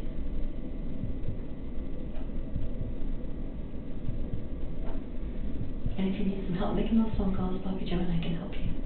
Thank you. Okay. Sounds like a plan. Just keep doing everything you need to do every day. There's nothing else to do. I know you're feeling pretty overwhelmed, and it just seems like it's Getting piling up. Piling up. Yeah. And you know that we are here for you. Okay. So you do have support. Yeah, the media came to my house, left a letter, like old crinkly envelope and a piece of journal paper that was all crumpled, handwritten in chicken scratch. Like, oh, I went to Today's Show, you should call me. It's like, why would I do that in the first place? But even then, like the lack of professionalism that my family is seeing from these news reporters is absolutely ridiculous. And you're just ignoring them. Yeah, I mean, they don't have my phone number yet. They still haven't found it. Well, that's good. And you're not at your home. No. And your dad's pretty good about saying no and walking away. So. Yeah, they're contacting everybody, but so many people reach out to me. The media called me today. And, you know, all they have to say is that they don't know anything about it, and they don't have any comment. That's what or I told them. just I don't want to talk to you, or yeah, whatever no works. comment, or you don't know, and I was like, you don't have to talk to them. It's like, you don't have to call them back, you don't owe them anything. Like, just send me love and support. I haven't said anything else. I don't really know what else to say. No, that's good. But I had to Really do good. it with a lot of people, and it wasn't something I wanted to do. I was trying to avoid that situation, but I've just been like inundated with phone calls and texts about it, so I was like, alright. Talked to my dad, and I was like, do we do damage control on the rest of these people so that they're prepared or not? And he was just like, yeah, we'll do it. So I just called like my closest friends, and I didn't say anything about the case or that I was a witness. I just told them, it's like, hey man, I need you to do this for me. Like, me comes to your door asking you questions, just tell no comment. Please take all the pictures that you have of us off of social media, and I love you, and I'm safe. And I didn't break any laws. Oh, that's good. Well, because they start freaking I know, they out, start like, wondering what why. did you do? And I'm like, no, Yeah. it's okay. You just help me, please. So, Yeah. I mean, so far, Well, when we it's talked worked. about that, how you believe that your friends and your family would, at least for a while, be supportive, not knowing anything, just knowing that you needed their love and support. I mean, it's been 4 days that they've been searching for me, and they haven't found me yet. I'm sure they will eventually, but I think 4 days it's not a bad start. I think you're right, and they still haven't found my phone number. And you do have a plan. You know, you have the plan to just say no, or to hang up, don't answer the door, don't answer the phone. You'll have caller ID, so you know if it's your family or your friends. And you have a voicemail that they can leave a message and just say what they want if it's family. Everybody else you can just ignore. You don't have any obligation to talk to any of them. Right. That's pretty much where it's at. It's just like one task at a time. Every day do something else. But I'm here, and they got my phone, so hopefully they can get what they need. Good. Hopefully it will help. I'm just trying to do everything I can, but at this point, it's like I don't even know what to do anymore. I just like really want to just start taking care of myself and not everybody else, and I feel like it's just not happening. Well, I think that's all you do have to do right now is take care of yourself. There's really no one else that you have to take care of right now. You know, let your friends, let your family take care of you. Let them offer you support. You're doing everything that we've asked of you. And you just need to now take care of yourself and get yourself through this. And let your family support you, and let your friends support you. You don't have to take care of them. You've done what you need to do for them. You've told them, I'm in a situation in which I just need you to support me, unconditionally support me. And that's all the taking care of them that you need to do right now. There'll be plenty of time for the rest of your life to take care of people. Right now, you just need people to take care of you.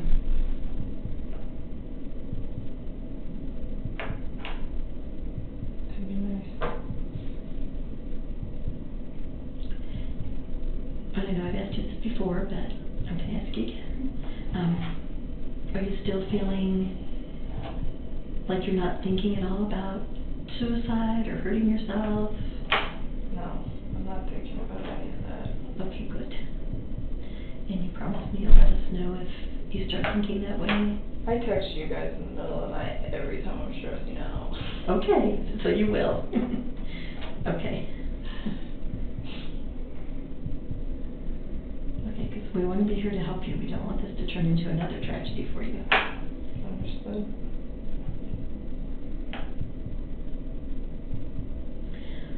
Well, I didn't know what time you were coming in today, and I have another appointment that is coming in. So I'm going to do it and go back to that too. That's okay. So that you're not sitting in here all by yourself? Okay. Because it's not a pleasant room to be hanging out in. No, not at all. This is awkward. They have my phones, and the phone's ringing, and I'll just sit here. But you don't even well, actually, I don't have to go and find out where he is. We're trying to get your phones to work, but you don't remember your Google account? I should, to be honest with you. It's like programmed into my the two places I use it all the time, and so I don't have to remember. So the only way to transfer your contacts from that phone, from your iPhone to that phone, is with your Google account. I mean, if I need to, I know. We're gonna print we downloaded them, so we have the file available. We can print it for you. Can you do that? That would be nice. But we can't move them because That's okay. your phone is essentially, you won't be able to download apps or anything like that without your Google account. Okay. So, but you do know it? You do know my Google account? Yeah. No, if I did, then we wouldn't be in this. But do you have it somewhere else? Yeah, I'm sure I could Okay. like reset it and figure it So out what at this point. just making sure you have a phone that's going to be usable. Yeah, I mean, I can make incoming and outgoing calls at this point. That's all I really care about. So he's going to download the messages that uploaded when you redid your phone. So it shouldn't take too long. Yeah, there's not much on there. Yeah. It's pretty short. Should take just a few minutes and then we're done. They're all like, they're not even on the right date, some of them. It's really weird how they're time stamped. Okay. Like there's one on there on the 13th and I'm like, I'm pretty sure that was a conversation. Between you and Chris? Yeah, but it was like not that same day. The 13th was a Wednesday. Or the 12th, I don't even know. All right. It's We'll not in look the at right them. spot. They're Okay. not in the right spot. Maybe the date on the phone's messed up. I don't know. I'll look at the phone and we'll see. Well, it's out of order. Like, unless I'm confused, but I'm pretty sure the last text on there between me and him was actually probably somewhere in the middle of the text.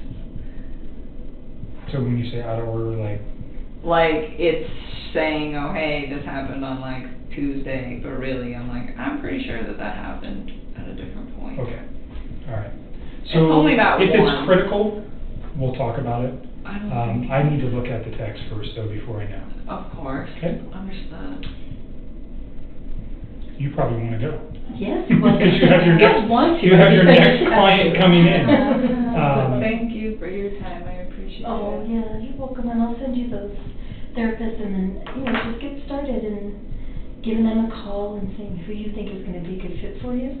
So at least we can have it ready so that when the comp says yes, you can get started right away. Thank you. And if you need any help making those calls, you start making them and realize you just can't do it on your own. Just call me, either Bob, Joe, or I can just call with you and be there with you while you make those calls. Thanks. Okay.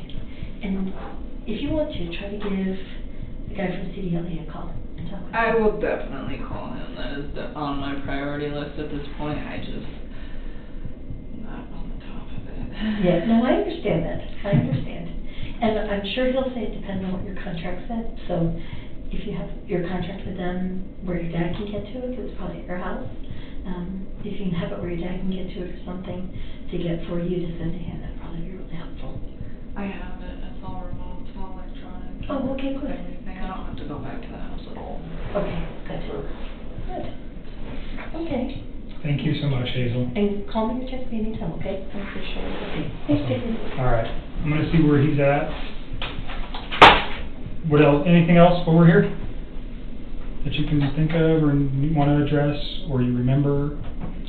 Sometimes I feel like I remember stuff, but it's like vague, Like I'm like, I don't know. And not everything's important, obviously. Yeah. I know I tried to get you to remember as much as I could because a lot of the stuff that you have told me over the last couple conversations is relative and it's important. And I appreciate you going back and looking at calendars and doing all that stuff. But stop thinking about this for a while. I think we've got everything. I don't think you can remember anything more. We've had a lot of conversations about this case. So just give yourself a break. Go have dinner with one of your friends and nobody knows who you are. Not yet. So even better to make that happen. Whoever you trust in, like Charlotte or whoever your other friends are, go have a normal night and not sit at your house and dwell on this. It might do you wonders, okay? Are they going to post anything if they don't find out anything? Because I'm just surprised they haven't. About what? Yet. About me. I mean, it's been 4 days. You know And that it's they been- are dying to find out who you are. I know. They haven't even reached my inner circle yet. It's been 4 days. You got good friends. Yes, I do. So be thankful for that. And we've had this conversation. Is it, you said you're thinking about going somewhere else? Go. I don't know when I'm gonna do that. And can you guys help me with a name change? Can you do that? I'm serious, please. So I can't do anything for you. That's a legal process. It's really not that difficult. There's just paperwork that needs to be filled out. I think your best bet would just be to call and maybe ask an attorney to help you with that, or seek advice from, I don't even know who you'd call, honestly, but people change their name all the time when they get married, so it's probably the county clerk, but I think it would have to be at a state level to make a name change, but I don't know specifically how to do that. I don't. Does that become public? Because that would defeat the purpose. I don't know. I know it can be done, I just don't know how to do it, and I wouldn't even know who to reach out. I mean, I could find out and let you know, but I don't know how to do it. The witness protection thing is very, very rare. I'm not expecting that. Yes. He's not going anywhere. He's not going to hurt you, all those things. No, I'm not expecting that. I don't even know. Sometimes I'm I just want to do it now, and I'm why? Because if you go to another I state, feel like it would defeat the purpose. A part of me, I keep getting really scared that it's going to be really hard to find good employment for a really long time, years and years and years of my life. I feel like people aren't going to want to hire me. If you go to another state, this is not headlines in that state. You realize that? I mean, yeah, I do. And if I do a background on you, you're a good employee. It doesn't come up that you dated Chris Watts and you're involved in this case. It doesn't work that way. So I wouldn't worry too much about that. But, I mean, I don't know. I just feel like this is just one of those things that if it goes to court, it's going to be huge. Well, I mean, it's national right now, but it's not it's not the theater event that happened in Aurora 7 years ago, right? That everybody in the world knew about. It's not that. So certainly for you, you're under the microscope and you're feeling it, and nothing anybody can say can change that for you. So I get it, but I think you need to just step back for a minute, take a breath, figure out what you're going to do. Obviously, you have some very serious decisions to make over the next, couple of months. I know. I'm trying to find out how to do all this without spending all my savings. I'm just saving up for a house, and I'm just damn it. Well, at least you have savings to fall back on, too. A lot of people can't say that. Yeah, that is true. Well, since they fired me, hopefully I can get unemployment for a little while so I can, get my mind right and go to therapy and then go back to work at that point, because I am not ready. So... Going back to work might be a good thing for you, though, then you don't sit and think about this every day. I know. I agree with that, but finding a job is the big task. That's why I told her, she's why don't you reach out to some of your friends, about a job. It's well... They don't know what's going on. No, they don't now, but what I don't want is somebody to give me a reference and then they find out what's going on. I think that's really disrespectful. I think you reach out specifically to an employer, not a person. I don't know anything about the oil industry, but other companies like who you work for. I have this skill and I'd like to come to work for you. I'm thinking about it. I was thinking about reaching out to some old employers. I've always been a really good employee to those people. Everybody when I leave is pretty disappointed. This is the first time I've ever been terminated from a job. So. Sometimes that can be tough to get over too. It's hard. This was the dream job. I feel awful about all of this. I wanted that for so long to get out of the oil field. I was so tired of living on oil rigs. It's such a rough life. I just want to be in the office and working environmental for an oil company, and I finally got it, and all this happened. Well, you have that skill set now, so maybe you can move back into that. I hope so. We will see. I forgot what else was next. Are you guys, am I in trouble because I deleted his text? You're not in trouble. I didn't know what was going on at that point. So, I know does that cause question? Of course it Of course does. it does. There is, but is it criminal? No. Is there concern that you're hiding something? Potentially. That's why I want them, or I wouldn't be asking for them. I know, And I'm trying to give you guys you've that. been upfront with me about everything. I don't have a concern that you ever told Chris, I don't want you, go kill your wife, No, or no. get rid of your kids, or I don't want to date you if you have kids. None of those things ever came out of your mouth. We've talked about that. Yeah. So, but until those text messages that are deleted are there, and all that, it's just speculation. But it's kind of like, why did you do that? And I get your excuse. I understand what you're saying, that on Tuesday you realized who this man was and what he had done. You didn't want him to be part of your life anymore, so you got rid of it. I didn't even want to see it in my phone. It was like freaking me out because I remember I had like deleted them, and then he sent me another text, and then I deleted that one too. Right. Because I was like, I don't want to deal with this. By the way, when you're looking through those texts, look for his ABC phone for that one conversation we had where he screenshotted me what he did on Monday. You remember that? Mm-hmm. Yeah. And you said that's his Anadarko phone. Uh-huh. Okay. And that should be the only like recent, like there's probably stuff if you guys are able to pull up from way back that we talked, but nothing. The thing we talked about was him proving that he went to the oil field. That he went to work. That he went to work that morning at whatever site he was supposed to go to check on the So that'll be in there. release. Okay. Yep. All right. And then I don't know. Am I allowed to like address my friends and tell them please no comment to the media? I mean, I haven't been telling them anything else. I would not talk with anybody about any of this case. Except, I mean, I know you need to talk to a therapist, and you need to talk. I'm sure you're talking to your dad. To some extent, I probably mean, your closest person. when he's not in here for this, I don't tell him about this. I tell him I'm coming down here, but he doesn't need to know anymore. He's so strict. You're an adult. You made some decisions that caught you in a bad situation. But there's nothing wrong with you talking to somebody. I just wouldn't go into details. No, I haven't even been telling people But I'm a witness for anything. certainly your best friend, I mean, if I was you, I'd be confiding in my best friend, like, hey, this is what's happening in my life and I need help. Is there anything wrong with that? No. I mean, that's about as far as confiding has gone, was me telling her about some guy that I was hanging out with, but that was like way before any of this. Yeah, and you need support right now too, so you're not in trouble, there's no charges against you, you're simply a I just witness. don't want to like get in trouble for like talking to like my dad or like About what? asking a friend for help. Well, I mean like what my dad already knows, you know what I'm saying? There's nothing to get in trouble for. Okay, I don't know how that works. That's why I'm asking. I'm Yeah, like, I don't want. there's- There's just one more thing I don't need on my plate because I just, Right. oh my god. You're not in trouble, and talking to your friends and family about what's going on isn't going to get you in trouble.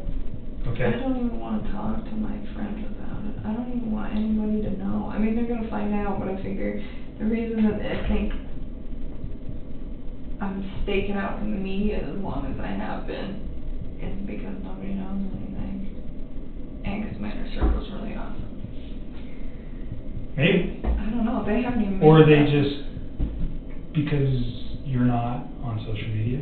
at all. But I mean, I eliminated all of that. Right. I like even had the ability to like go through. I went and found everybody I knew that had any public posts, and it was just like, this needs to be cleared. It's all gone. Right, so you've made it very difficult for them to find you.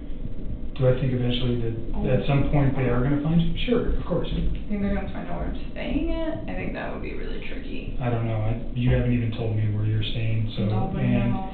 I don't know how it's connected to you or your family. So, I mean, if it's in your family's name, certainly it wouldn't be that hard to figure it out. So, if that, there's ways to find out where people are staying, but they're limited. I mean, unless somebody knows about this place that talks to them. Nobody. So- Nobody. Alright. My All dad right. doesn't even know where it's at. Let me check on this. Yeah, let me check on this phone. Oh yeah, that's right. I was like, I'm not ready to go. God. I know you're ready to go. My son called. So he's printing your contacts. I'll be back in a minute.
Okay.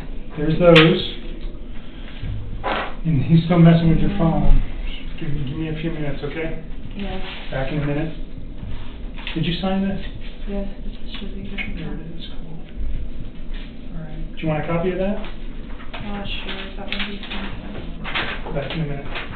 You guys got this all printed up.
right? One more question for you. Yeah. I have jury duty on September 17th. Is that something that I can do, given the fact that I'm course. like mid in this mess? Yep. Okay. So just answer their question. They're going to ask you a bunch of questions. Answer them truthfully. Yeah, I wouldn't avoid it. But I just didn't know. have you ever gone to jury duty? I was supposed to go once and they didn't need me, but I just wanted to like double check. I didn't know. No, it has no bearing on what's going on in this. So you're all right. I think he's still trying to get your phone to download. I'm Maybe gonna use the restroom. Yeah, Can I you just need like leave my stuff in here Yep. and back in here. Left again.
just having a bad day.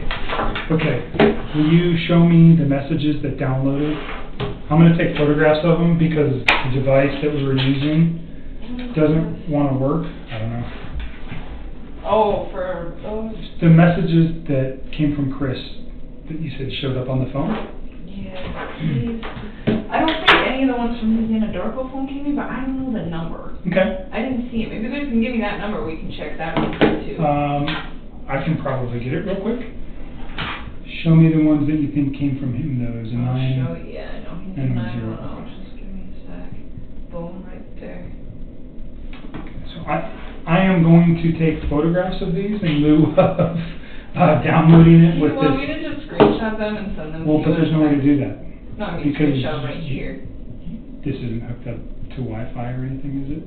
No, but I'm saying it. Oh, I see what you're saying. It'll come in clearer, or you can watch me do it. Is what I'm saying. What Yeah, if I and then you wanna- screenshot them and then text them to you right now? Yeah, or you can email them to me. I'll just send them to you right now while we're here. Okay, that's fine. Okay. You know what's scary? I read this one.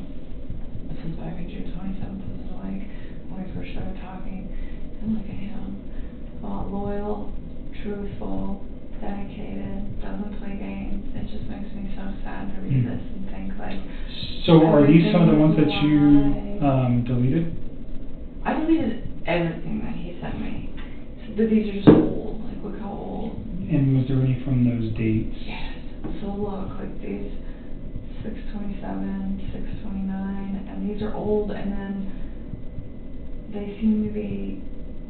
See, and then we're missing the 2nd and the 3rd, and then there's the 4th. Okay, so there's a lot of messages.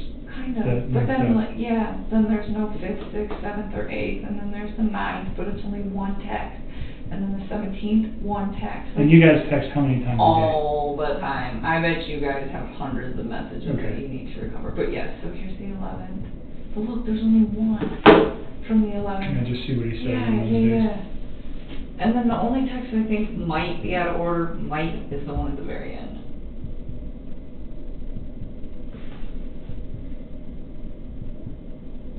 I just wish they were more complete, and I don't understand why they're coming in bits and pieces. Like, what's causing that? So the 10th, oh, you went to the Rockies game. Yeah. Okay. I didn't see him that day.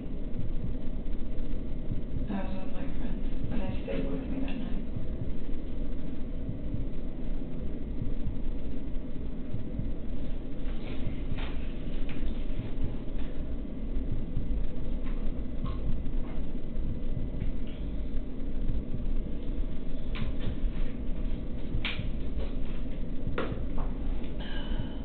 Okay, so this one's on Sunday night. Yeah, that's at right. 4:07 p.m. What's he talking about? Pounding fruit? Is that you or him? That's him. Talking. Oh, so he was talking about that birthday party I was going to go to. Whoever was hosting it, I don't remember. Like, he told me the name once, but Jeremy? I forgot. I don't even remember, to be honest with you. Like, the only names that I remember very well is Nick and Mark. Those are the only two that I could be like, oh yeah, like I could tell you like maybe a little Those bit are his about friends? those people. Yeah. Okay. But he went to the birthday party, and he said, oh, this guy always barbecues. And then he was saying, oh, he didn't barbecue, so he was saying he had fruit and asparagus. Yeah, didn't do any smoked barbecue last time. He did hot dogs, so he was saying he avoided that. He was like trying to eat healthy. So this is the final one. This is the one, I don't know if this is in order. I'm not sure exactly what this is referring to. I think this one at the bottom, this, oh my god, that's absolutely ridiculous. They would freak out.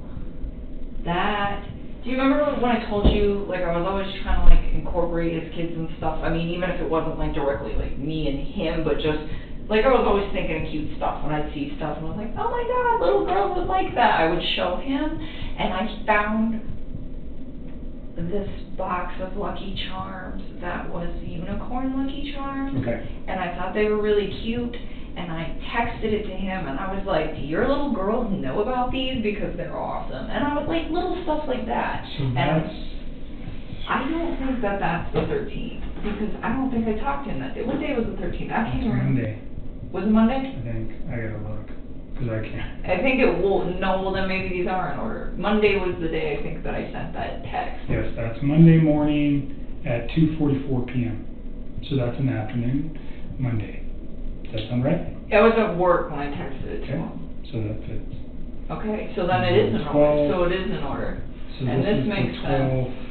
Because that's Sunday, right? That's Sunday. Okay, so they're in order. They're just missing a whole So bunch. he's basically saying he's still at that Barbecue. and that fits. Okay, perfect. Okay. So then this one is in the right place. Yep. I was thinking 8/13 was Tuesday, and I'm like, I don't think him and I had very pleasant conversation on Tuesday. You want to screenshot all those to me? Yeah. So let's start with And then how do you screenshot? I turned this off, but Oh, this is so weird. You like ninja chop it. Oh, I think that worked. Okay, so that takes us down to 6:29. So then I'm gonna scroll up to 6:30. ninja chop. Interesting. It is.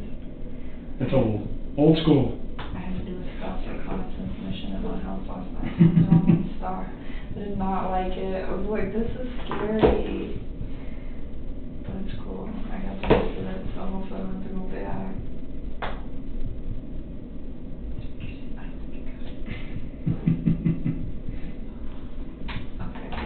So while you're doing that, let me ask you about the text with you and Charlotte.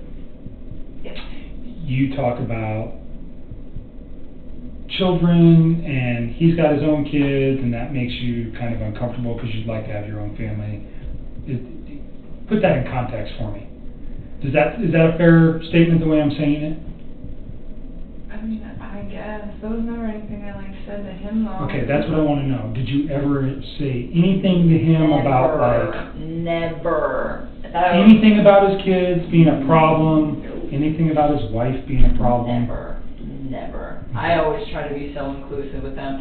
And even with her, when I was talking to her, it wasn't that his kids were an issue. It was just, this man already has a life. Should I go build my own, with somebody who hasn't done that yet? And then she was the one that was saying, I was engaged once and it didn't work, and now I'm engaged again, and she's trying to tell me, it doesn't matter, I'm on my second time of going through this, and she's like, I love this man very, very much, and she was saying, he's not gonna love you less because he's already been through marriage once and been separated and already had kids. He's not gonna. Those references were never made to him though about children. Never. So Charlotte, that's who you were talking with. Yes. Did you one time tell me Charlotte's a lesbian? No, she's engaged. Okay. Were you talking about one of your friends that might have been a lesbian at some point? That's not the case. I don't think so. I don't. You never said that about any of your friends that I inquired about? I don't think Okay. so. I don't think that was I think on the first day we talked with your dad there, I inquired about Charlotte. Yeah, you asked me about Charlotte and eHarmony, and I went through Right. my text and I was like, what is he talking about? And I couldn't find it. So I was wondering if maybe somebody referenced both of those to you, but not in together. Okay. I'm wondering if that's where that came from. So Charlotte is your friend, she's your closest friend. Yeah. You guys have this conversation, but it never went anywhere besides her and you. Yeah, You never mentioned it to Chris. You never said anything about your kids, or his kids, pardon me, damaging your guys' relationship. No. Or nothing like that. Never. And I mean, and even in that, it wasn't like I never said his kids were a problem. It was just he already has a life. I don't know about that. So in light of what's occurred though, what I'm trying to make sure is that there was never a conversation that you guys had that he might have thought that you were saying, I can't be with you if you have kids. I wouldn't be with him if I couldn't. Okay. So I'm just making 100% sure that those... I promise you. Okay. I really want you to get both these texts because all the stuff I've been telling you will Okay. sync up. And I hope we can... I haven't been very lucky with your phones yet. They've been nothing but a pain. So this one's coming with me. Okay, I think Jeez. I know, this is a task. some of these might be duplicates, but whatever. I'm gonna send these to you. No, that was kind of something between me and her, and it wasn't even really the kids. It was that like he'd already been married before, and I was just like, I don't know if I like am in a long-term relationship with this guy. Is that something he would eventually want? Because that's something like I would eventually want. You know, I just. So your concern was more about his prior marriage than his children? I guess. I wasn't really that worried about him at that time. Like, if you read the majority of those texts, like, it's very, very flattering to him and all the nice things that I have to say about him. It was just that I wasn't, like, 100% committed to him yet. I mean, I was monogamous with him. I wasn't seeing any other men. But I wasn't, like, hey, this is the guy I want to spend the rest of my life with. And part of the reason that I was uncertain, I mean, yeah, he'd already built a life, but honestly, like, he wasn't out of the marriage that he was already in. Right. So, I mean, I'm not going to go tell the whole world, like, hey, I've got this guy, and, you know, I'm going to take in his kids, and we're going to do this, and we're going to do that, and it wasn't because I had any problems with them. It's just, he was married. Okay. I know the context of that text now, like, looking at it looks so bad. You have to look at it from the perspective that I'm looking at it. Yeah. And how it could be misconstrued or made out to sound something another way. That's why I wanted to give you the opportunity to say what it really means.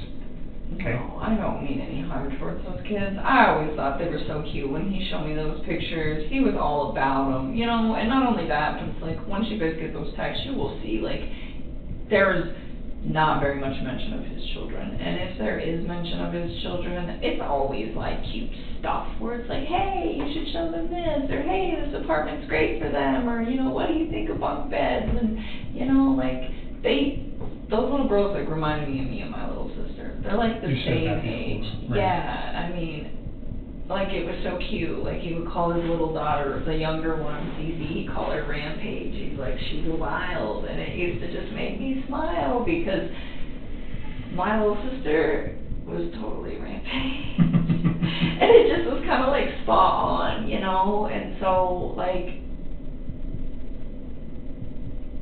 it just kind of made me think, like, okay, these guys are going through a divorce at the same age that I was at when my parents went through a divorce. And it's like, how did I handle that? You know, and I tell them, like, you know, this is what happened when my parents separated and we were this old. And just try to, like, give him a reference because I gave a damn. Right. Okay. I mean, but just because I care about him and I care about his kids and all of that doesn't mean that I'm ready to turn around and, like, commit everything. Did he ever say anything like that? Like, do I have to get rid of my kids? Or no. Do I, you know? This shocked me just as much as I think it shocked the rest of the world. All of it. Like, he lied so much. Now I go back and think of all this shit, and I'm like, it's lies. Everything that they knew about him was like lies. I mean, his friends let him stay the night at their house. He even fooled them. It's not just me. He lied to everybody. He had all of you fooled. And everybody stood up for him. His friends stood up for him. I really thought she left. I was like, let her fucking go. You know, she'll come back in a day. She'll be alright. Let her cool down. She'll be here. It'll be okay. You know, like, had me convinced, like, I think she's just upset. And then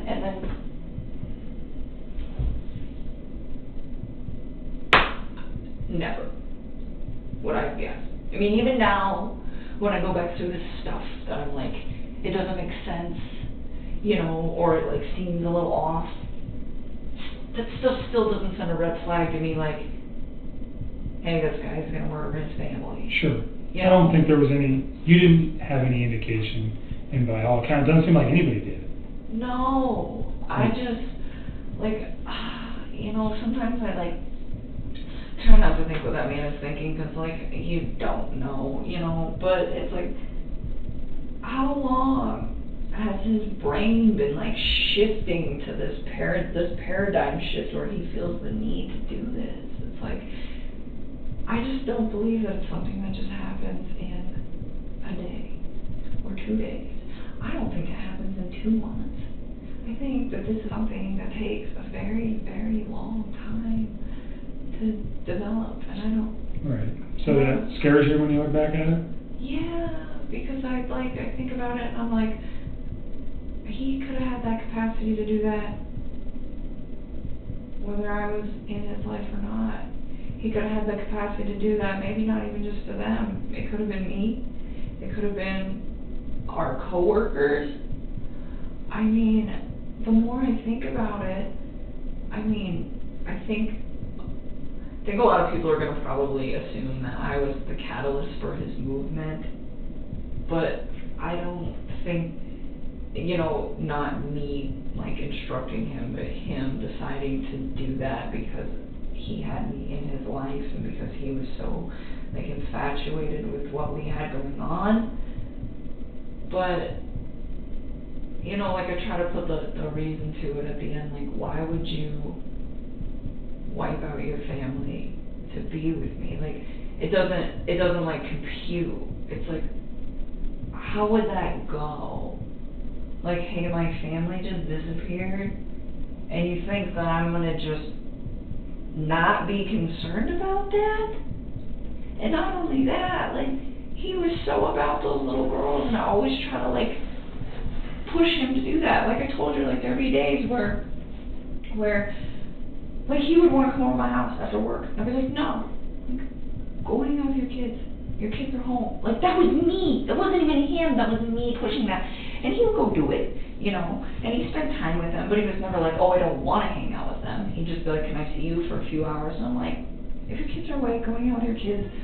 If they're asleep and you want to talk, you call me, but don't do that while they're up. Spend time with them. And I just, oh my God. And that is the part that I have the hardest part swallowing, where it's why would you take them out to spend time with me? It doesn't fit. It doesn't fit at all.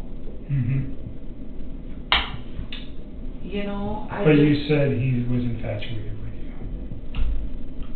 But even then, if he's so all about me, and I support him being with his kids, you would think that he would want to do what would make me happy. It's a good point. And so maybe what that's why would make me happy was him hanging out with his kids. And it's in texts, it's in phone conversations. Okay. So that's what I'm saying, that doesn't... We'll look at it. It doesn't... That one particular context in that, it's so open kind of interpretation and whether or not you said it. That's why I wanted to address it in particular. Okay? Yeah, there's nothing like that in our text. I can tell you that right now. Never. Did you send those? Yes, I'm working on it. I'm sorry. How'd you ever get any work done? You get sidetracked. I actually got a lot of work done. I'm just teasing you. It's a lot easier in the web field than it was in the office, so. 87195690998. I am. Okay, I just want to make sure. Yeah, don't send those to anybody else, please. Let's see how many I can do at a time. Screenshots. Probably send them all.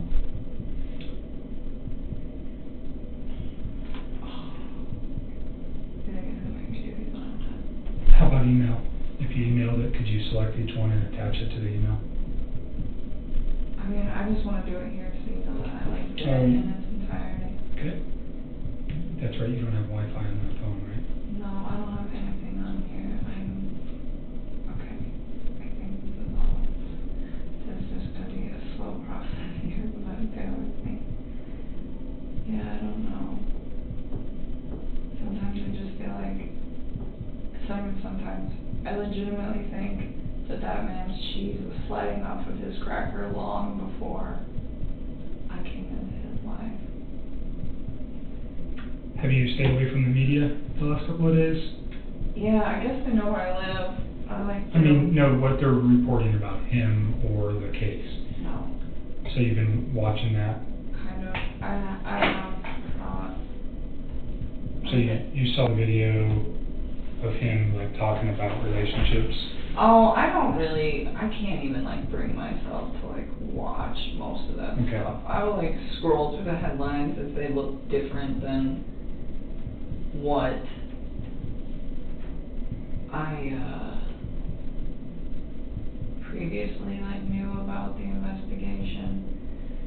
Again, Kind of just- looking for my name so that I Sure. know when it happens, so that I can deal with that. But other than that, no, I don't. I never actually watched that video. Okay. I don't really like. I have a hard time like looking at him now.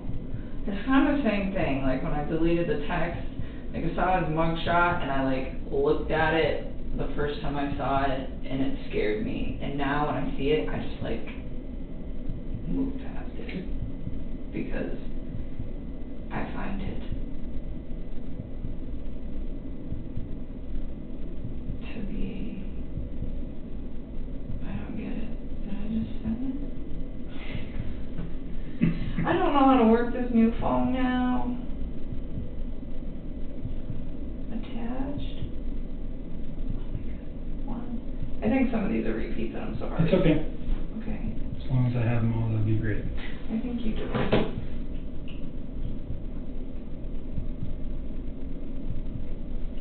You look like you've been drinking way too much coffee. Because I'm shaky? Yeah. Oh, I think it's the sleep loss. 8:12. They're coming. You don't have the one at the very bottom. I don't think. Let me see if I can click. Oh, you do. No, you don't. No, you don't. You're missing the last one. Let me get that last Send me the last one and then we'll send you out of here. And then don't think about this stuff for a while. I'm trying. All right? It's hard. It's And so then much easier when to I'm say done that. with your phone, I'll get this back to you. I mean, if you guys need to keep it, just No, we keep won't it. need to keep it because what it's going to do, if I take everything, then it's just easy. I get it back to you. Okay? So the examiner that's going to look at it, she comes back in early next week, and I'll try to corral her to do that as early as possible, so we can download your phone and then get it returned to you.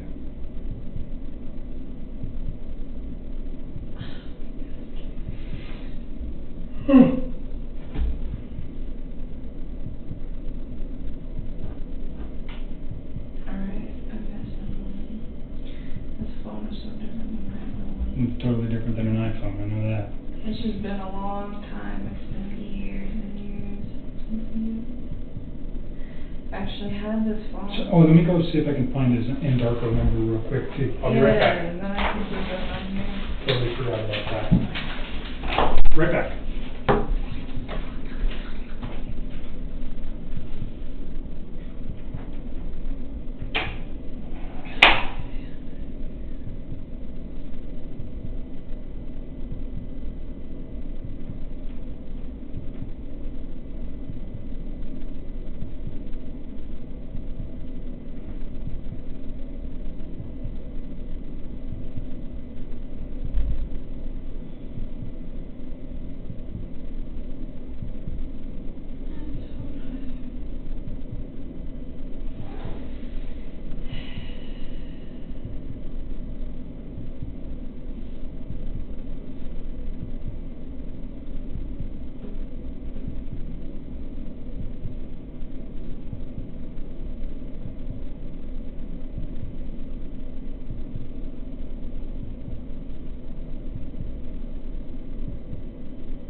Okay. 720. You just reading those? I haven't seen these in so long. Look for his Undarko stuff so then you can get out of here.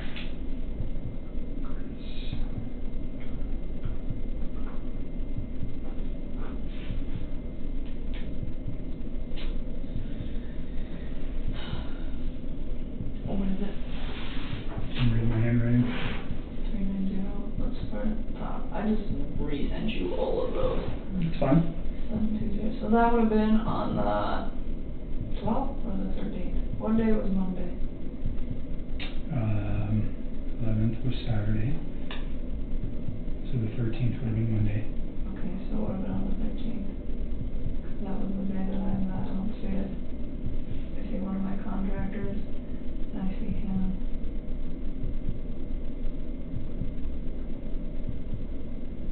I don't see it in here.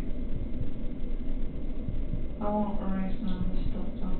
That's okay. So you guys need to take it this time. I'm so sorry. I really, like, I didn't know. It's fine.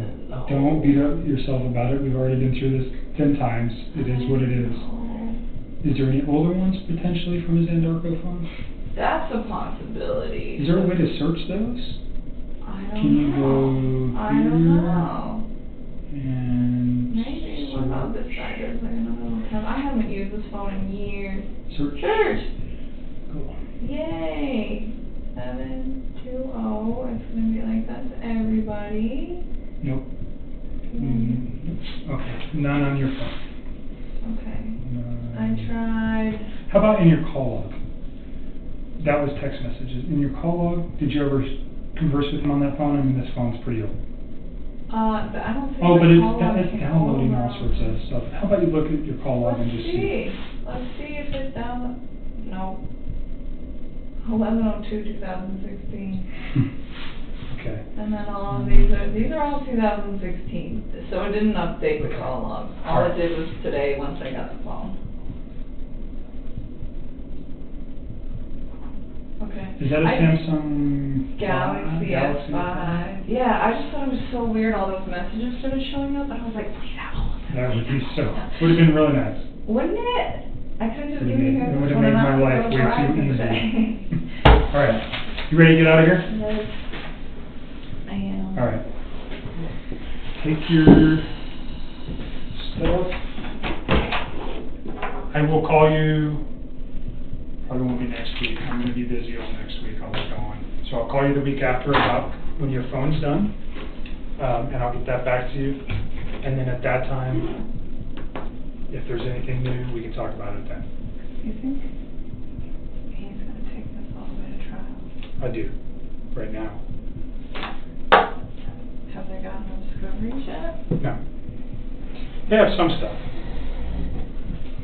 Do you think that's going to change when I get those? Do they know that I'm like one of your witnesses? Yeah, I mean, they have to know. Do they know what you said yet? No.